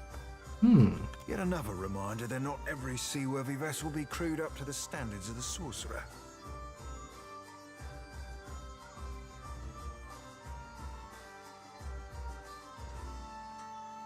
Sounds a bit tedious, I think, at best. If greater things await, I will not hold you back. Next time around the wheel, perhaps. Well, she doesn't seem to be willing to talk much with me. Kinda makes the... Where in the blazes is that old man? Which one? I know a few. A young woman lingers near the stage with a mug of ale clutched tight in her hands. Though she shows no interest in the dancers, the bags beneath her eyes speak to many long nights spent drinking in the tavern. She looks lazily about the room until her gaze alights at you with interest. Have you seen an old elf hanging around here lately? Dressed as funny, probably drunker than an eel in a barrel of mead. You better go. Then, thanks for dropping by. Always nice, I do appreciate it. And have a good one.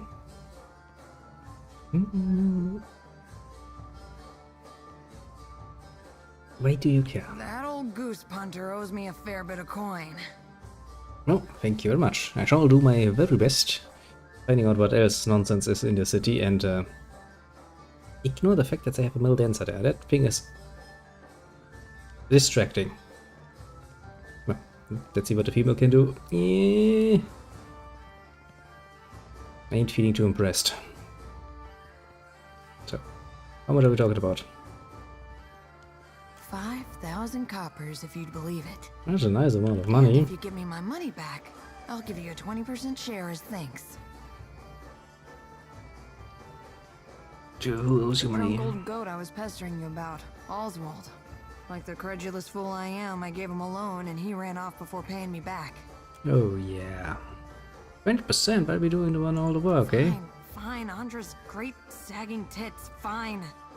You can have 40% and rights to whatever baubles Oswald has on him. Deal. Haggling for the fun of it, not keeping you busy enough? Yeah, I kinda The like man to I'm make money looking for surprise. Oswald, was especially fond of one of the courtesans upstairs, Alice. Maybe you can get more out of her than I can. She refuses to speak to me, the snippy little cur. Well, I could try being She nice. wasn't receptive to my particular charms. Let's see you do better. Maybe you can get more out of her than I can. She refuses to speak to me. What do you want to know? Why? I was hoping you wouldn't ask me that. But hey, what the hell? Mm-hmm. I'm one of the countless minor nobles that litter the Deerwooden countryside. You know Admeth Hadret, hero of the War of Defiance? He's my great whatever. Well, interesting. Joe, what's the problem with that? When people find out, they start doing weird shit. Calling me lady, opening doors for me, buying me drinks. Really, the title is a mockery. It means nothing to me. Well, what's the history of the guy then? The man's a family friend. Has been for... must be 4 generations now? The perk of being an elf, eh? Joe, what does he owe you money for? It's my fault, really. Hmm. I should have known better than to believe that damned old drunk knew what he was doing. The man's a wizard. You understand, and a tinkerer. He convinced himself and me he could, with enough luminous adra, create a device that would add years to one's life. Yeah, I can see some market for that, honestly. Must have been a crock of shit, because one day he up and ran without a word of explanation or apology. I thought I knew him better than that. Well, I found his smart. Where is he? Did you get my money? Funny thing, Battles was flat broke, not a copper to his name. That twisty old pig licker. I should have known. Gods, but I'm dead tired of this wretched archipelago. Well, I can understand that much. Yes, kinda would get tiring. Different area, different sort of temperatures and stuff. So, if you don't mind, I'll be taking my leave. May Wild's Legion of Creepy Eyes watch your back and all that. Well, I mean, you know, at least we're getting some progress done.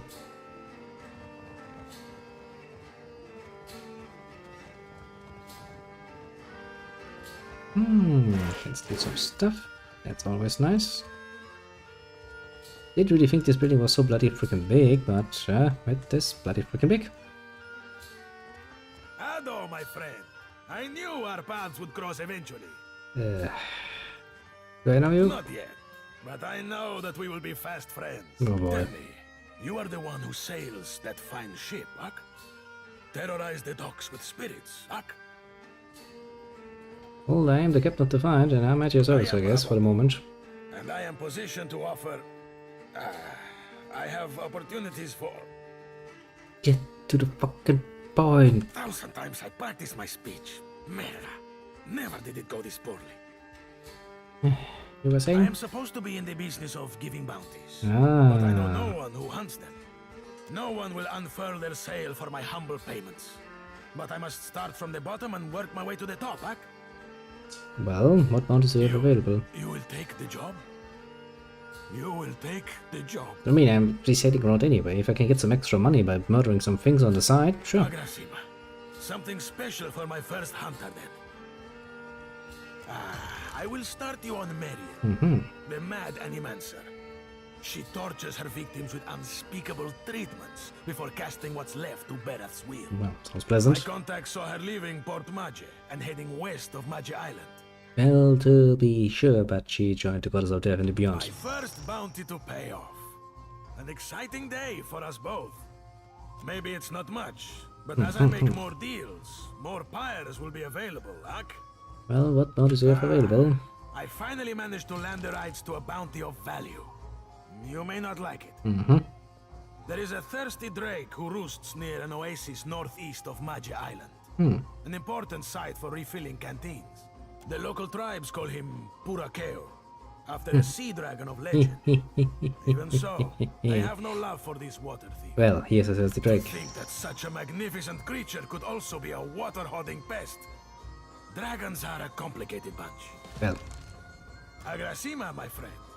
You will let me know if you are interested in more work, Huck? Well, what do you have then? A gang boss called Nomu broke free of custody along with the rest of his plunder buddies. It is said they wasted no time getting up to their old tricks. I am not surprised even. Slipped the noose again. That half-mastered bastard be three ways mad and twice that a killer. They ought to be better off shot of him. You seem familiar, friend. Prison is too kind for a pirate. So there is a bounty on Nomu's head. He and his ilk fled to the wilderness north of Neketaka. Agrasima, you have but to ask. Why do you seem down on your luck? It is true that I have stumbled in my career path. Now that I have such an accomplished hunter, I can stand in the long shadow of your success. It's not all bad, but the momentum of meeting new clients over drinks and in such enchanting company, it drains the stamina, my friend. Yeah, whatever you say, my friend, whatever you say. I'm sure you have your reasons, as we all do. Okay. What do we actually picked up? Red Marine and the Undercraft. Yeah, not really there yet.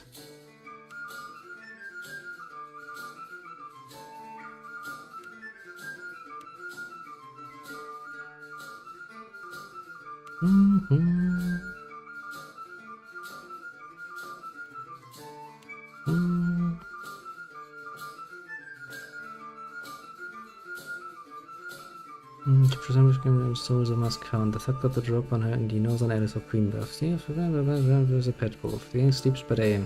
Ah, that was it. I was like, why can't I talk to this woman? Apparently I learned of her plight beforehand. The quest just decided to progress. Hail and welcome to the Wild Mare, friend. I see. A jovial man at the bar grins and motions you closer. His arms are coated with thick muscles and cross-hatched with scars. What can I do for you? Show me what you have got for sale. Anything you like, you let me know. I will.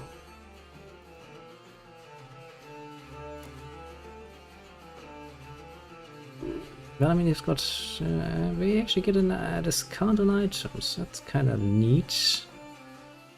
But I guess I kind of want to save my money for the moment, because we can get that discount. We might actually be able to buy ourselves a bigger boat. And I want a bigger boat, honestly.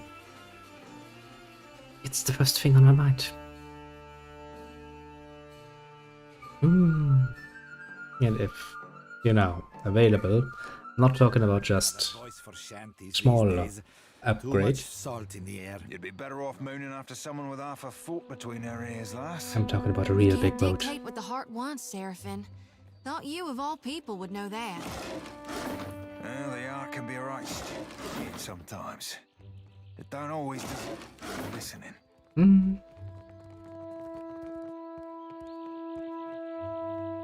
The Hazanui is at the palace, blaming the Valians for attacking one of their ports. Well, did they? Of course not. Well met, stranger. Akira, but isn't this district a fine place? Try to see what she's looking at. She doesn't settle on any point of particular interest. Everything from the high buildings to the cobblestones is a subject of fascination. She turns your attention and turns her eyes to the I ground. am not one meant to venture far from the gullet. Until recently, I had a respectable job at the Luminous Bathhouse. Now that I am unemployed, I seek to make myself useful before the money runs out, and I must return to the Roparu as a pauper. How did you lose your job at the bathhouse? More happens at the bathhouse than cleanliness and ease. It is a place of meetings, business, and transactions, to all of which the attendants are either blind or deaf. Well, they should be, otherwise that doesn't work. I overheard more than I ought to have. In my erring, I gasped. To my great shame, I showed a most unprofessional reaction before clients. I was fired, and rightly so. Well then, what did you overhear? Emma shakes her head and lowers it in deepest shame. She's trembling, and it's clear that her estimate she has suffered enough without debasing herself even further. Tell me about Queen's birth. The Queen granted this area of the city to the Valian outsiders. I figured by the Here buildings. They organized their business and trade, digging up the archipelago with both hands and carrying riches overseas. That's kind of how it works with them. Embrace, the Queen allowed a similar concession to the Royal Deadfire Company. You would do well to see as much of Nekataka while you are here, I am thinking. So, you worked at the Luminous Bathhouse. Wonderful place. Would that I could cross its threshold again and feel the mist of luminous waters. In spite of my time there, I cannot do else but give it my highest recommendation. You will find the Luminous Bathhouse in Periki's Overlook. Well, it sounds we will have a bathhouse episode somewhere in the near future. What do you reckon to Kahanga Palace? You want to follow the road north? Yeah, the well, little woman. Yeah, the well indeed. Well, I'm learning some nice details here. It's interesting to see that the Queen was willing to actually give up some land to my people, the Valiants, but closer to my people. No sooner do you approach the Valiant woman than she squints and turns up her nose, regarding you with sinewy distaste. I only deal with serious clients. Now shoo. Excuse me? Done. You are dismissed, Madiko. But it is impossible to find skilled work when every competent freelancer wastes their shore leave in the wild mare. When blood travels south of their brains, the value of a good bounty is forgotten. You give it bounties, but take some off your hands. You, a nameless face of the streets? Yes. I do not make a habit of shepherding new talent, but there is a seed of potential. Oh boy, I want to strangle that woman so bloody much. We will cut your teeth on Biakara, a Huana sailor and would-be patriot who plagues company ships. Sure. Gelarte. Biakara sails a voyager's scale of Tangaloa off of Hasongo's northeastern coast. I see. Ask your questions, Aimika. But Aimika, you have your quarry. But too much eagerness can give but I blame Luminous Adra. Our privateers are busy escorting shipments out of the Deadfire. Everyone is rich, no one is hungry. Yeah, then there's no reason to work now, is there? Where are the Casitas willing to sink their enemies for a bag of pyres, huh? Drunk on success. Yes, but why would you do this? I mean, think about it. Why would you actually take a job for a measly result when you actually have money, when you're actually feeling good about yourself. Who would fucking do that? Duck down into the kennel and find yourself kneeling before an iron gate. The reek of sewage wafting from the other side is powerful enough to bring tears to your eyes. Iron bars are set firmly into the surrounding brick, barring any passage onward. Expected. Area appears solid, with exposure to the elements. Sure your way this roadie brickwork. The bars extend deeper than the evident fractures. Trying to break loose would take considerable effort. Well, I have no reason to actually break into there. We can summon the guards if you want to be difficult, Aimiko. Kindly leave. If Luca doesn't see reason, the Duape will lose their lands. For their sake, I must... That's enough out of you. Good day. Okay, what happens here? The young Juana wears a disconcerted frown. He meets your approach with the flicker of a welcoming smile, but it dies down quickly. Please, I must ask a favor. Oh boy. What say? Do you have business with the Valiant Trading Company? Not yet, at least. Why? My people of the Duape. We signed a contract with the company. We were not understanding the terms at the time. I wish to, renegotiate. But the clerks turned me away. Tell me more about this contract. My father, the Ranga, took payment from the company. In exchange, they dig for Audra. He did not understand the Valian way.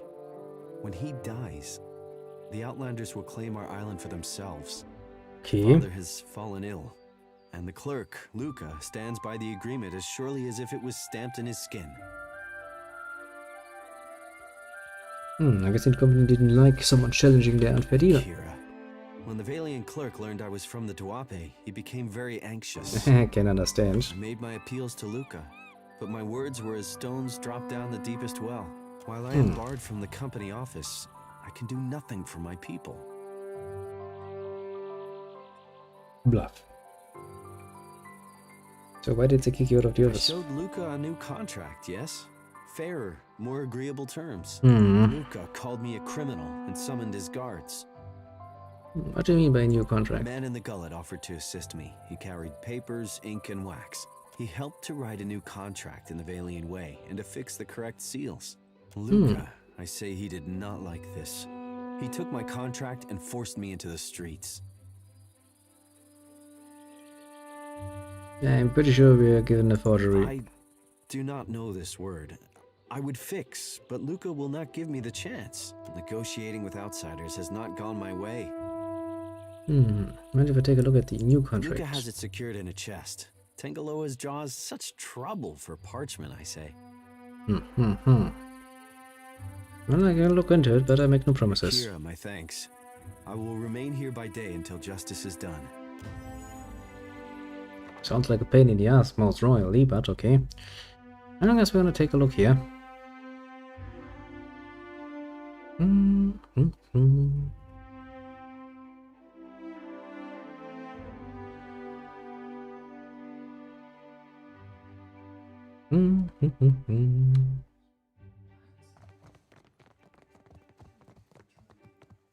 Well, don't mind me stealing your shit. It's still going on, is it? When will those arrogant louts decide that enough is enough? Well, just about now.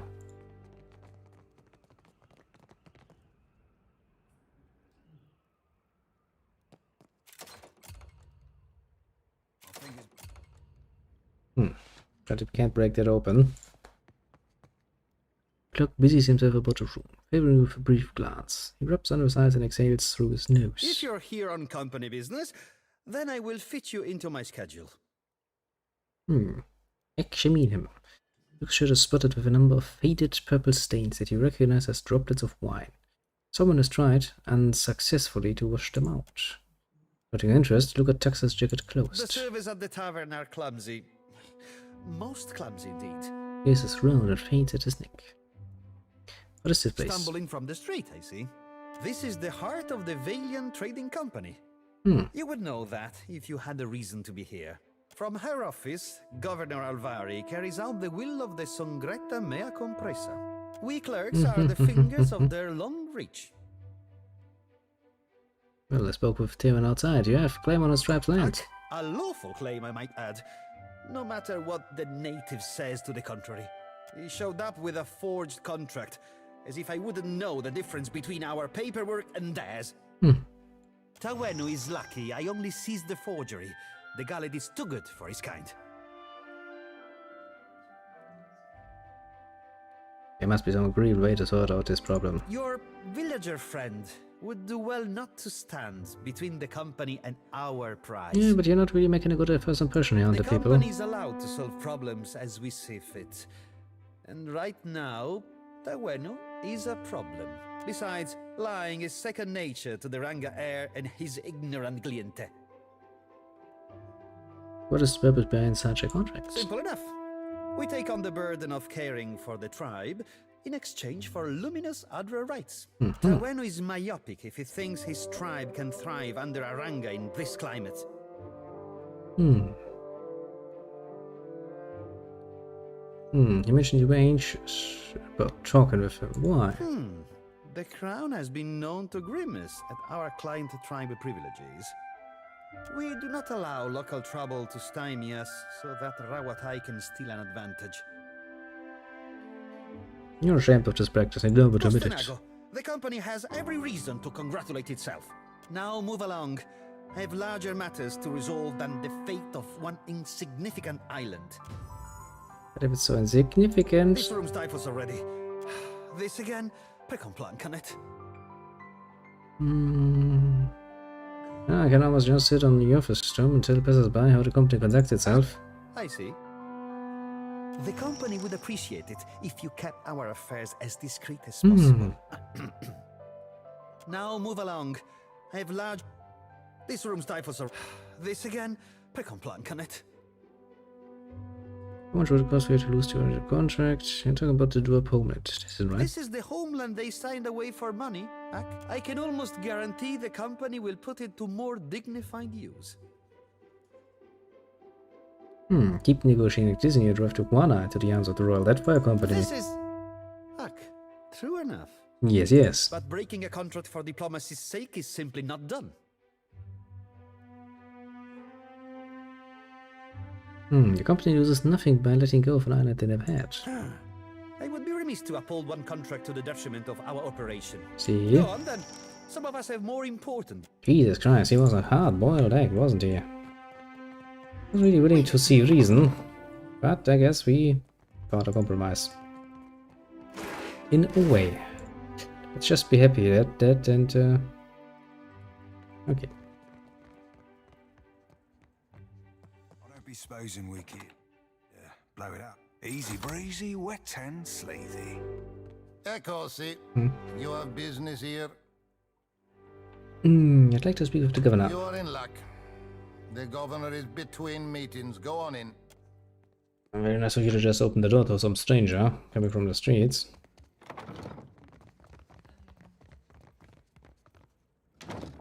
Nobody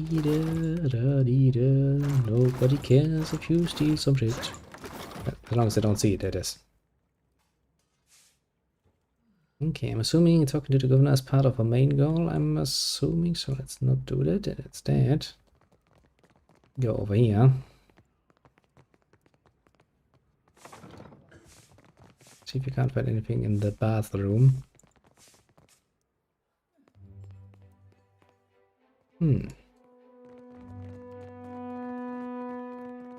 Maybe on the upper floor? I mean, I don't think there's going to be much more inside here, but you never know, so probably be better to take a nice long look around. Make absolutely sure we're not missing something. For no good reason.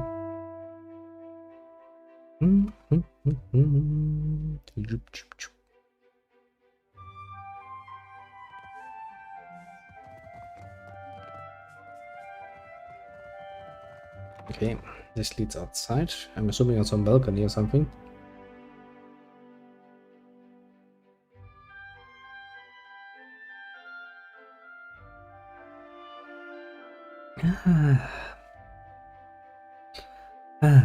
Tasty coffee.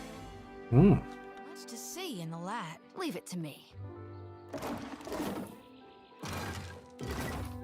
Yes, I steal all the good stuff. Because honestly, I think I can probably do a lot better with that. At least in my hands, it's going to be sold for some money, which is then going to reinvest into some ships. Nothing but a good plan. Nothing but a good plan indeed. I don't be supposing we could, up. Swapped in sparkling, Captain. I will harshly, very harshly assume that going in there is probably not a good idea.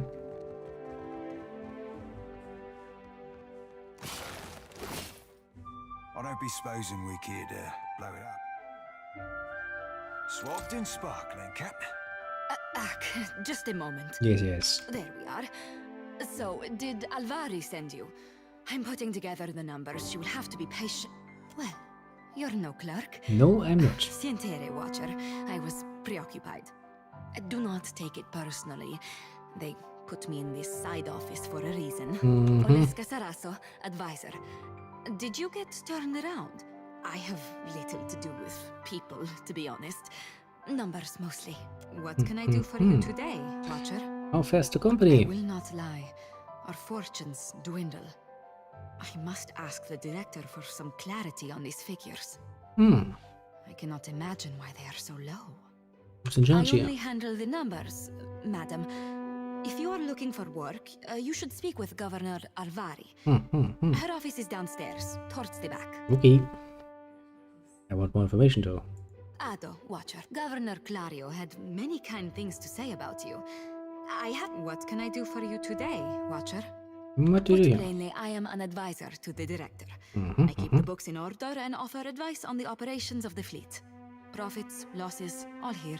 I have a better head for numbers than for small talk. It is nice to be asked, I suppose. I hardly ever get anyone in here unless they need help with their sums. I love numbers. I count my coin every day. Yeah, oh, no, it's very convenient. The quiet makes it much easier to concentrate. Can I ask you a question? What can you tell me about the Valerian Predator families? Gods, they've been at each other's throats from the start.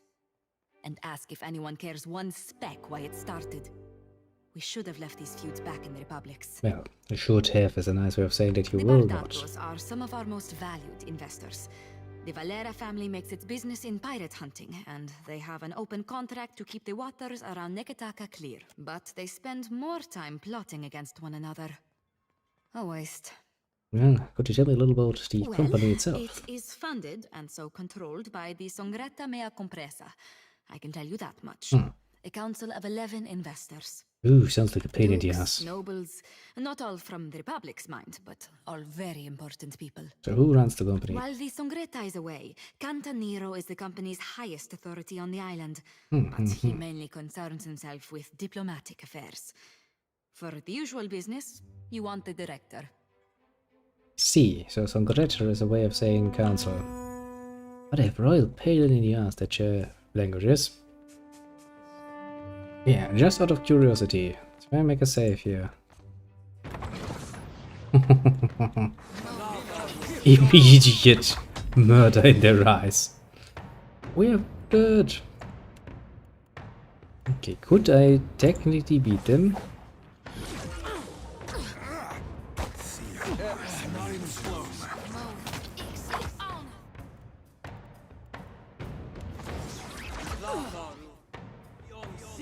Because those bitches seem somewhat tough.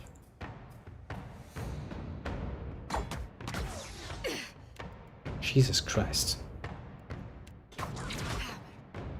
Something else. Yeah, for some reason those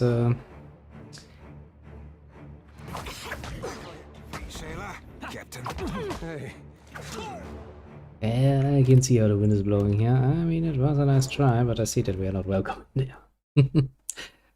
Just no. Yes, I see, game.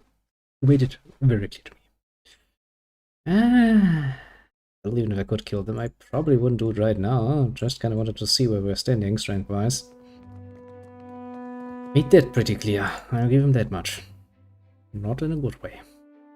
We ain't ahead yet.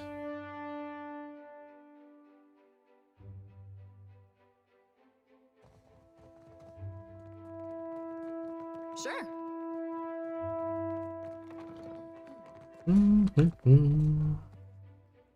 I don't be supposing we could blow it up.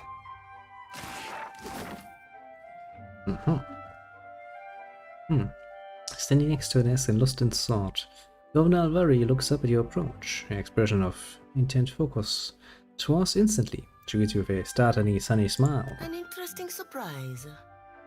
The Watcher of Cadnoa. No, Damn are my favors. I am told that is your ship in the harbor. Be cozy, I mean nothing by it.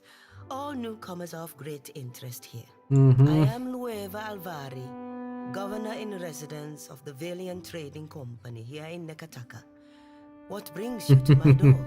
Farewell. What brings you to my door? Safe travels. Should you have business? Like, yes, welcome. What can I do for you? Bye-bye. Hey, we're almost done with the first area of the game. Well, no, the first area of the game is not right. First area of the city.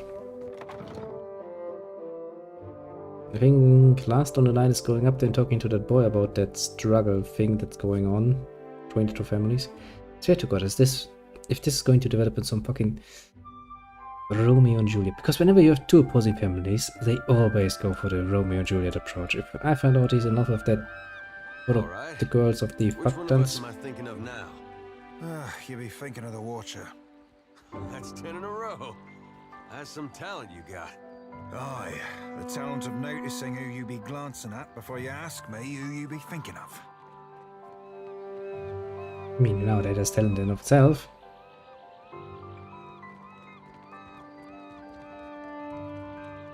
But I guess not really the kind of talent we were looking for. In this particular case.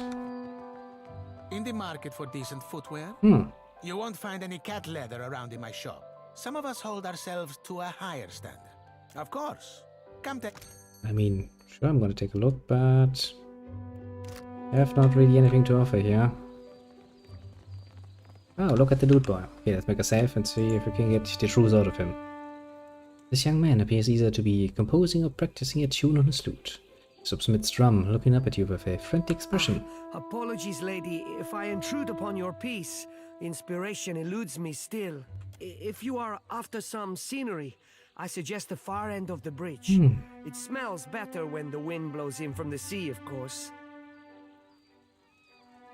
I had some questions. Sure, what about? Can't with the Bedatos, right? Guess that means you've spent at least an hour or two in town. You never sought revenge? Not like Martino does, no. My uncle works hard to prove we're not thieves or murderers. That's honorable, I guess. That Persa's going to ruin that for us. She's in the thick of something too big for her. Persa? I caught cousin Persa running her mouth off about the job Belda got her involved in. Persa's been spending time in the gullet, in the tavern down there. Maybe she could tell you more. Sorry, I guess you got a mouthful, huh? I really ought to get back to my loot. Bright-eyed young man, very, very nice, very, very, willing to talk even. I do find that rather nice. Okay, I think, to be very fair, we have pretty much seen everything here, so now we just need to somehow make it night. Shouldn't be a problem, because we actually have a wait button in this game. Then we're going to take one more turn around. I don't think we need to go inside, because I don't think the inside of the houses is actually going to change much, if memory serves, but the outside area does tend to change a bit around between... Yeah, like...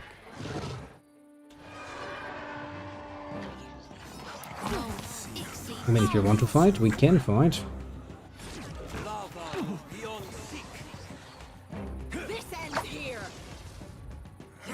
And boop. Not even any work. Leave it to me. Can't even call it work.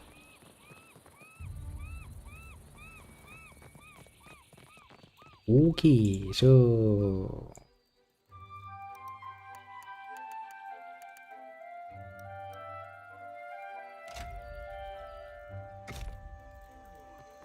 Night time.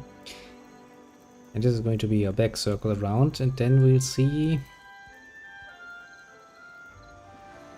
about returning that money to our little Raven friend. See what he has to offer for a ship. A bigger ship would be the most obvious choice, but then again, a bigger ship alone is not going to help me much if I don't have anything to equip with it. Like, for example, you know, a good bit of cannons. But I would like to have some general... yeah, about the money, though, first and foremost. Because if I don't know how much it's going to cost, then I don't know how much money to actually save up, and, you know. That'd be downright unfortunate. Nice day out, isn't it? Well, somewhat.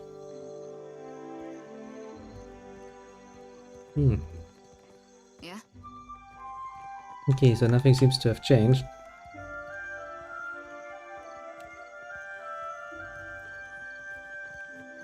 Okay, if nothing has changed, then I say we go into this particular back alley. Find ourselves some nice, nice things to murder. Yeah, supposedly a group of people we are supposed to be murdering here, so shouldn't really be that hard to find.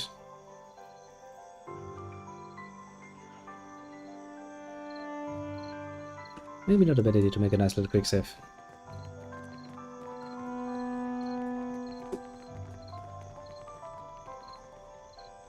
I see a trap when I... So she asked him what he called. You the one causing trouble in Cotter's neighborhood. I thought Remaro's pup kept better company. Oh, you have no idea. Ahoy, friend. So you still be doing that old referring yourself by name thing? Would have thought it'd have cost you enough lays by now to be dropping that affectation. Cotter has not missed the sound of your voice, Seraphin. Your smoke and mirror ghosts do not impress Kaletzia, and they do not scare Cotter. Sorry, Valian names all sound the same to me. Which one is the pretty wolf? You'll know soon enough. Which was one between smoke and mirrors? I think not. You're the one shaking down Zamar. Zamar has money problems. Cotter has solutions. The little man doesn't know how to count his coins. Cotter heard the newcomer was talking with Zamar. Wrong play, Cotter. Let's be keeping this a friendly fucking chat. Lest the captain be calling your raise. Look, Selezia, your supper comes with blue fur. Tell the shipwright to accept Cotter's deal before he suffers another setback.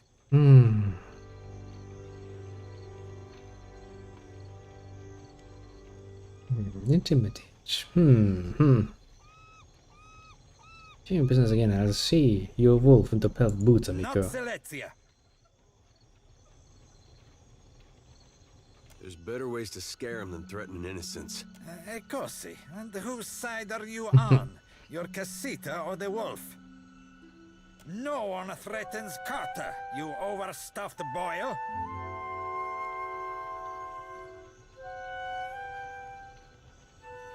Plus, that's way. Should be a mercy compared to what I've planned for you.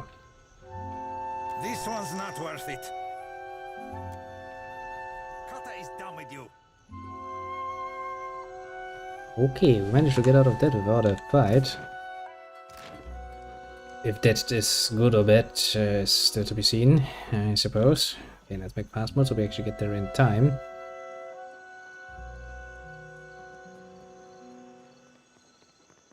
Jesus Christ, just this first area of the map has really taken some time, hasn't it?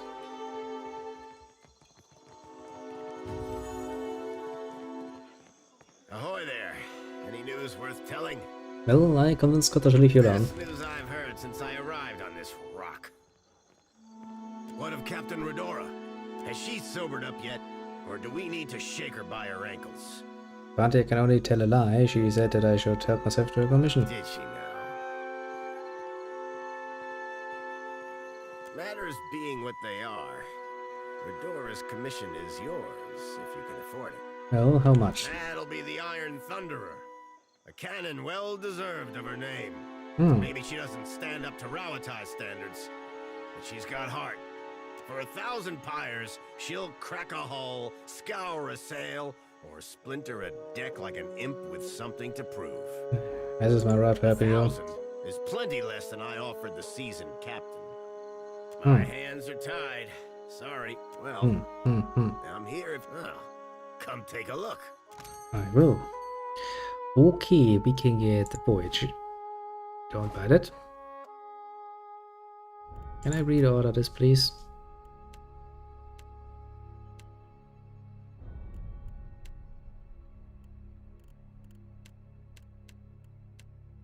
Hardly I can. So, what do we have here? A Dow. Not bad. Galleon. Not a bad thing.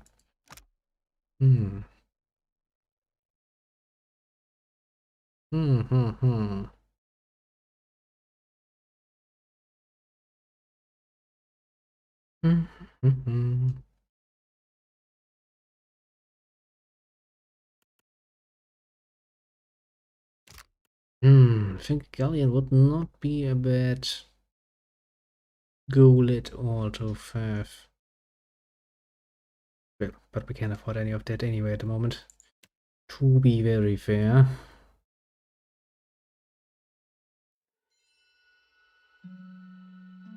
Yeah, some very nice things here though.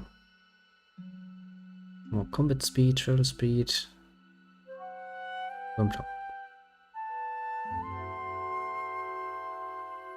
There's some nice little guns here. I'll give him that much. Okay, let's order that by money and go down. We do have some sales, don't we? Yeah, we have the sales of Berat, but those give actually minus to... Yeah, that's not good. You just take the cotton weave sales, that's the same. It would be a bonus of 5. Just 5 health.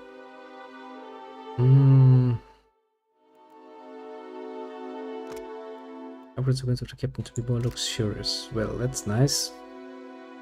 Menagerie. Okay, household extra pets that can't be taken on adventures. Worship reinforcements. Main lanterns.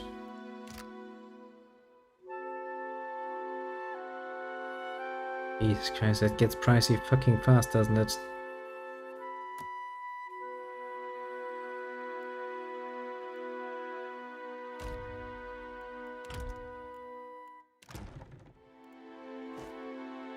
Ooh, now I can change things around. I see.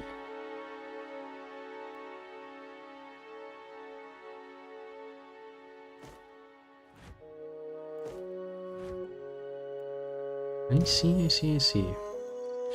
Not bad at all. And I think for the first time in quite a while I will actually allow my little champions to actually take a rest for once in an actual batch.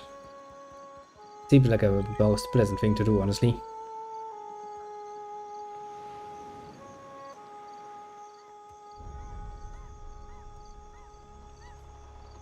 Yeah, then we're gonna level up.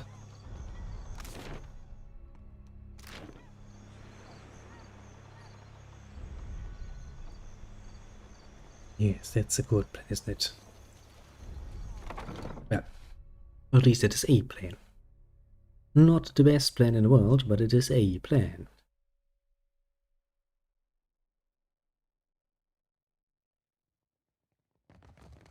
Now, what can I do for you? See anything you like? Let's see. I can get the backstage storage room for free. Honestly, that's probably actually enough. I don't think I actually need the bonus. Yeah, I think actually... No, that would be kind of a waste of money. Okay, we are healed, and now we're going to level up. Which means I need to use my little list. Athletics is pretty damn obvious, and you got History and Intimidate. History, Intimidate. Well, I mean, you will learn more history then. Abjuration. The interesting extortion. To read a play for improving the deflection.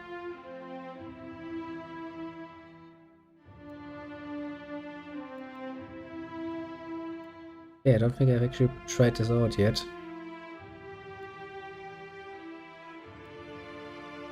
Increase the base maximum health that you get with each level. Let its pure soul resist all evading forces, granting immunity to poison and disease effects. How can I say no? Come on. I get more HP, so I'm a better tank, and I get immunity to poison. Yeah. Okay, then where can I see my aura effect?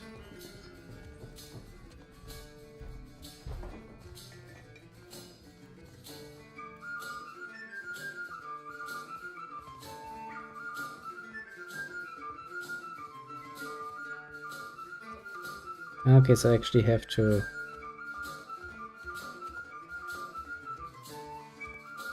Yeah, extra choice.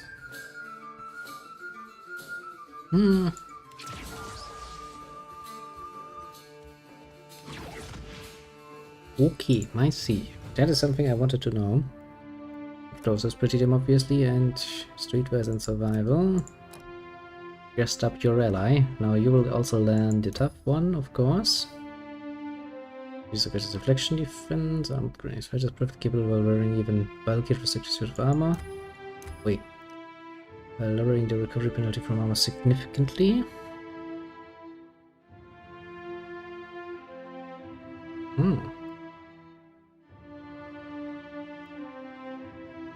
Develops a more conservative component concerning unlocking down on enemies that straight or close. Engagement chance takes less damage for each he or she engages. It's not a bad choice at all, actually, all things considered.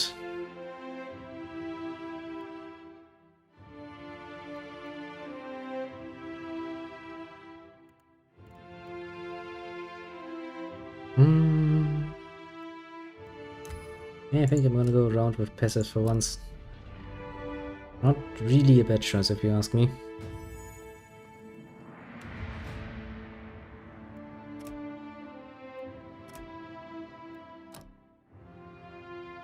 Okay, as for you then, my little lady.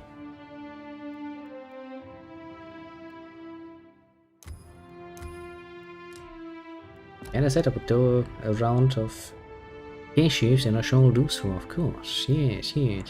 Everything makes sense. Mechanics or stealth? I guess kind of want to up your mechanics a bit more. First and foremost, and you are bluff and insight. Well, then we're gonna bluff up. Bluff up, bluff down, bluff here, bluff there. And books original strikes the enemy whenever the target uses spell defense. Casting.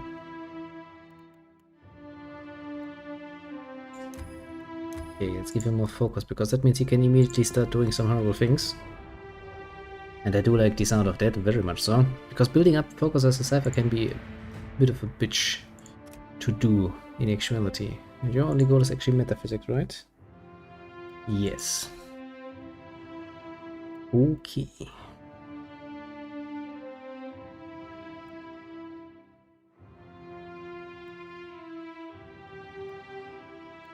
I think actually you're the only one who's going to get both of those instead of just tough. Because more range and faster casting sounds amazing, to put it very, very mildly. Nice. That's been an actually nice turnaround. Even just the harbor area has already given us quite a bit of an interesting insight here. I will, however, admit to be somewhat tired. I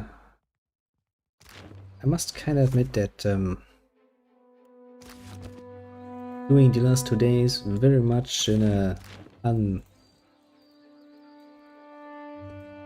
unwelcome change in my usual rhythms has left me a bit more tired. It's not like I did actually that much more in the way of actual work, but just changing your usual rhythms around does kind of get you somewhat tired sometimes. So, I guess then I will do the most rational things. We have finished the whole area. I'm somewhat pleased with that, and I shall reach out you for the moment. Have a good one and all of that, and Thanks for dropping by, of course. As the easily nameable ones, we have, of course, the strategy member, and dropping by for a bit of a discussion. Always welcome, of course. He's allowed to nicely and profoundly tap himself on the shoulder and go like, yes, I do good. As for the not so easily nameable ones, the more lurking, persuasive kind, you too shall clap yourself on the shoulder and remind yourself that you are a good person. I fucking knew it.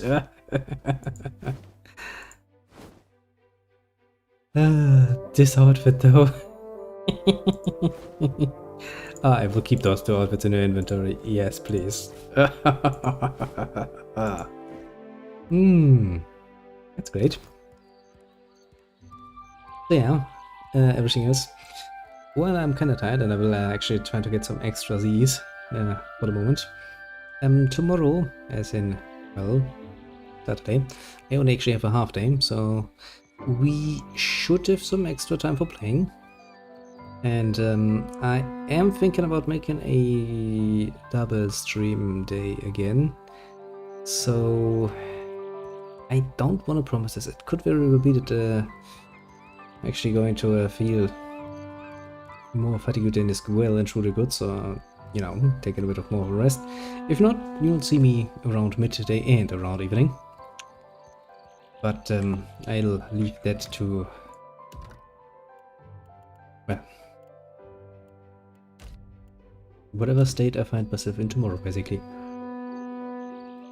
Okay, I have a shock that is.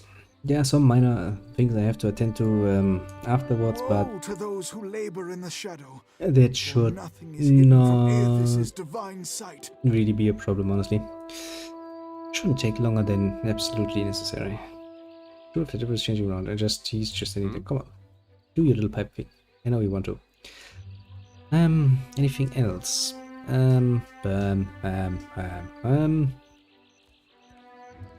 No, honestly, I kind of feel like my concentration is slipping a bit too much to make it reasonable, excuse me, to give more explanations. So we shall continue tomorrow with a bit more of a fresh head. Until then,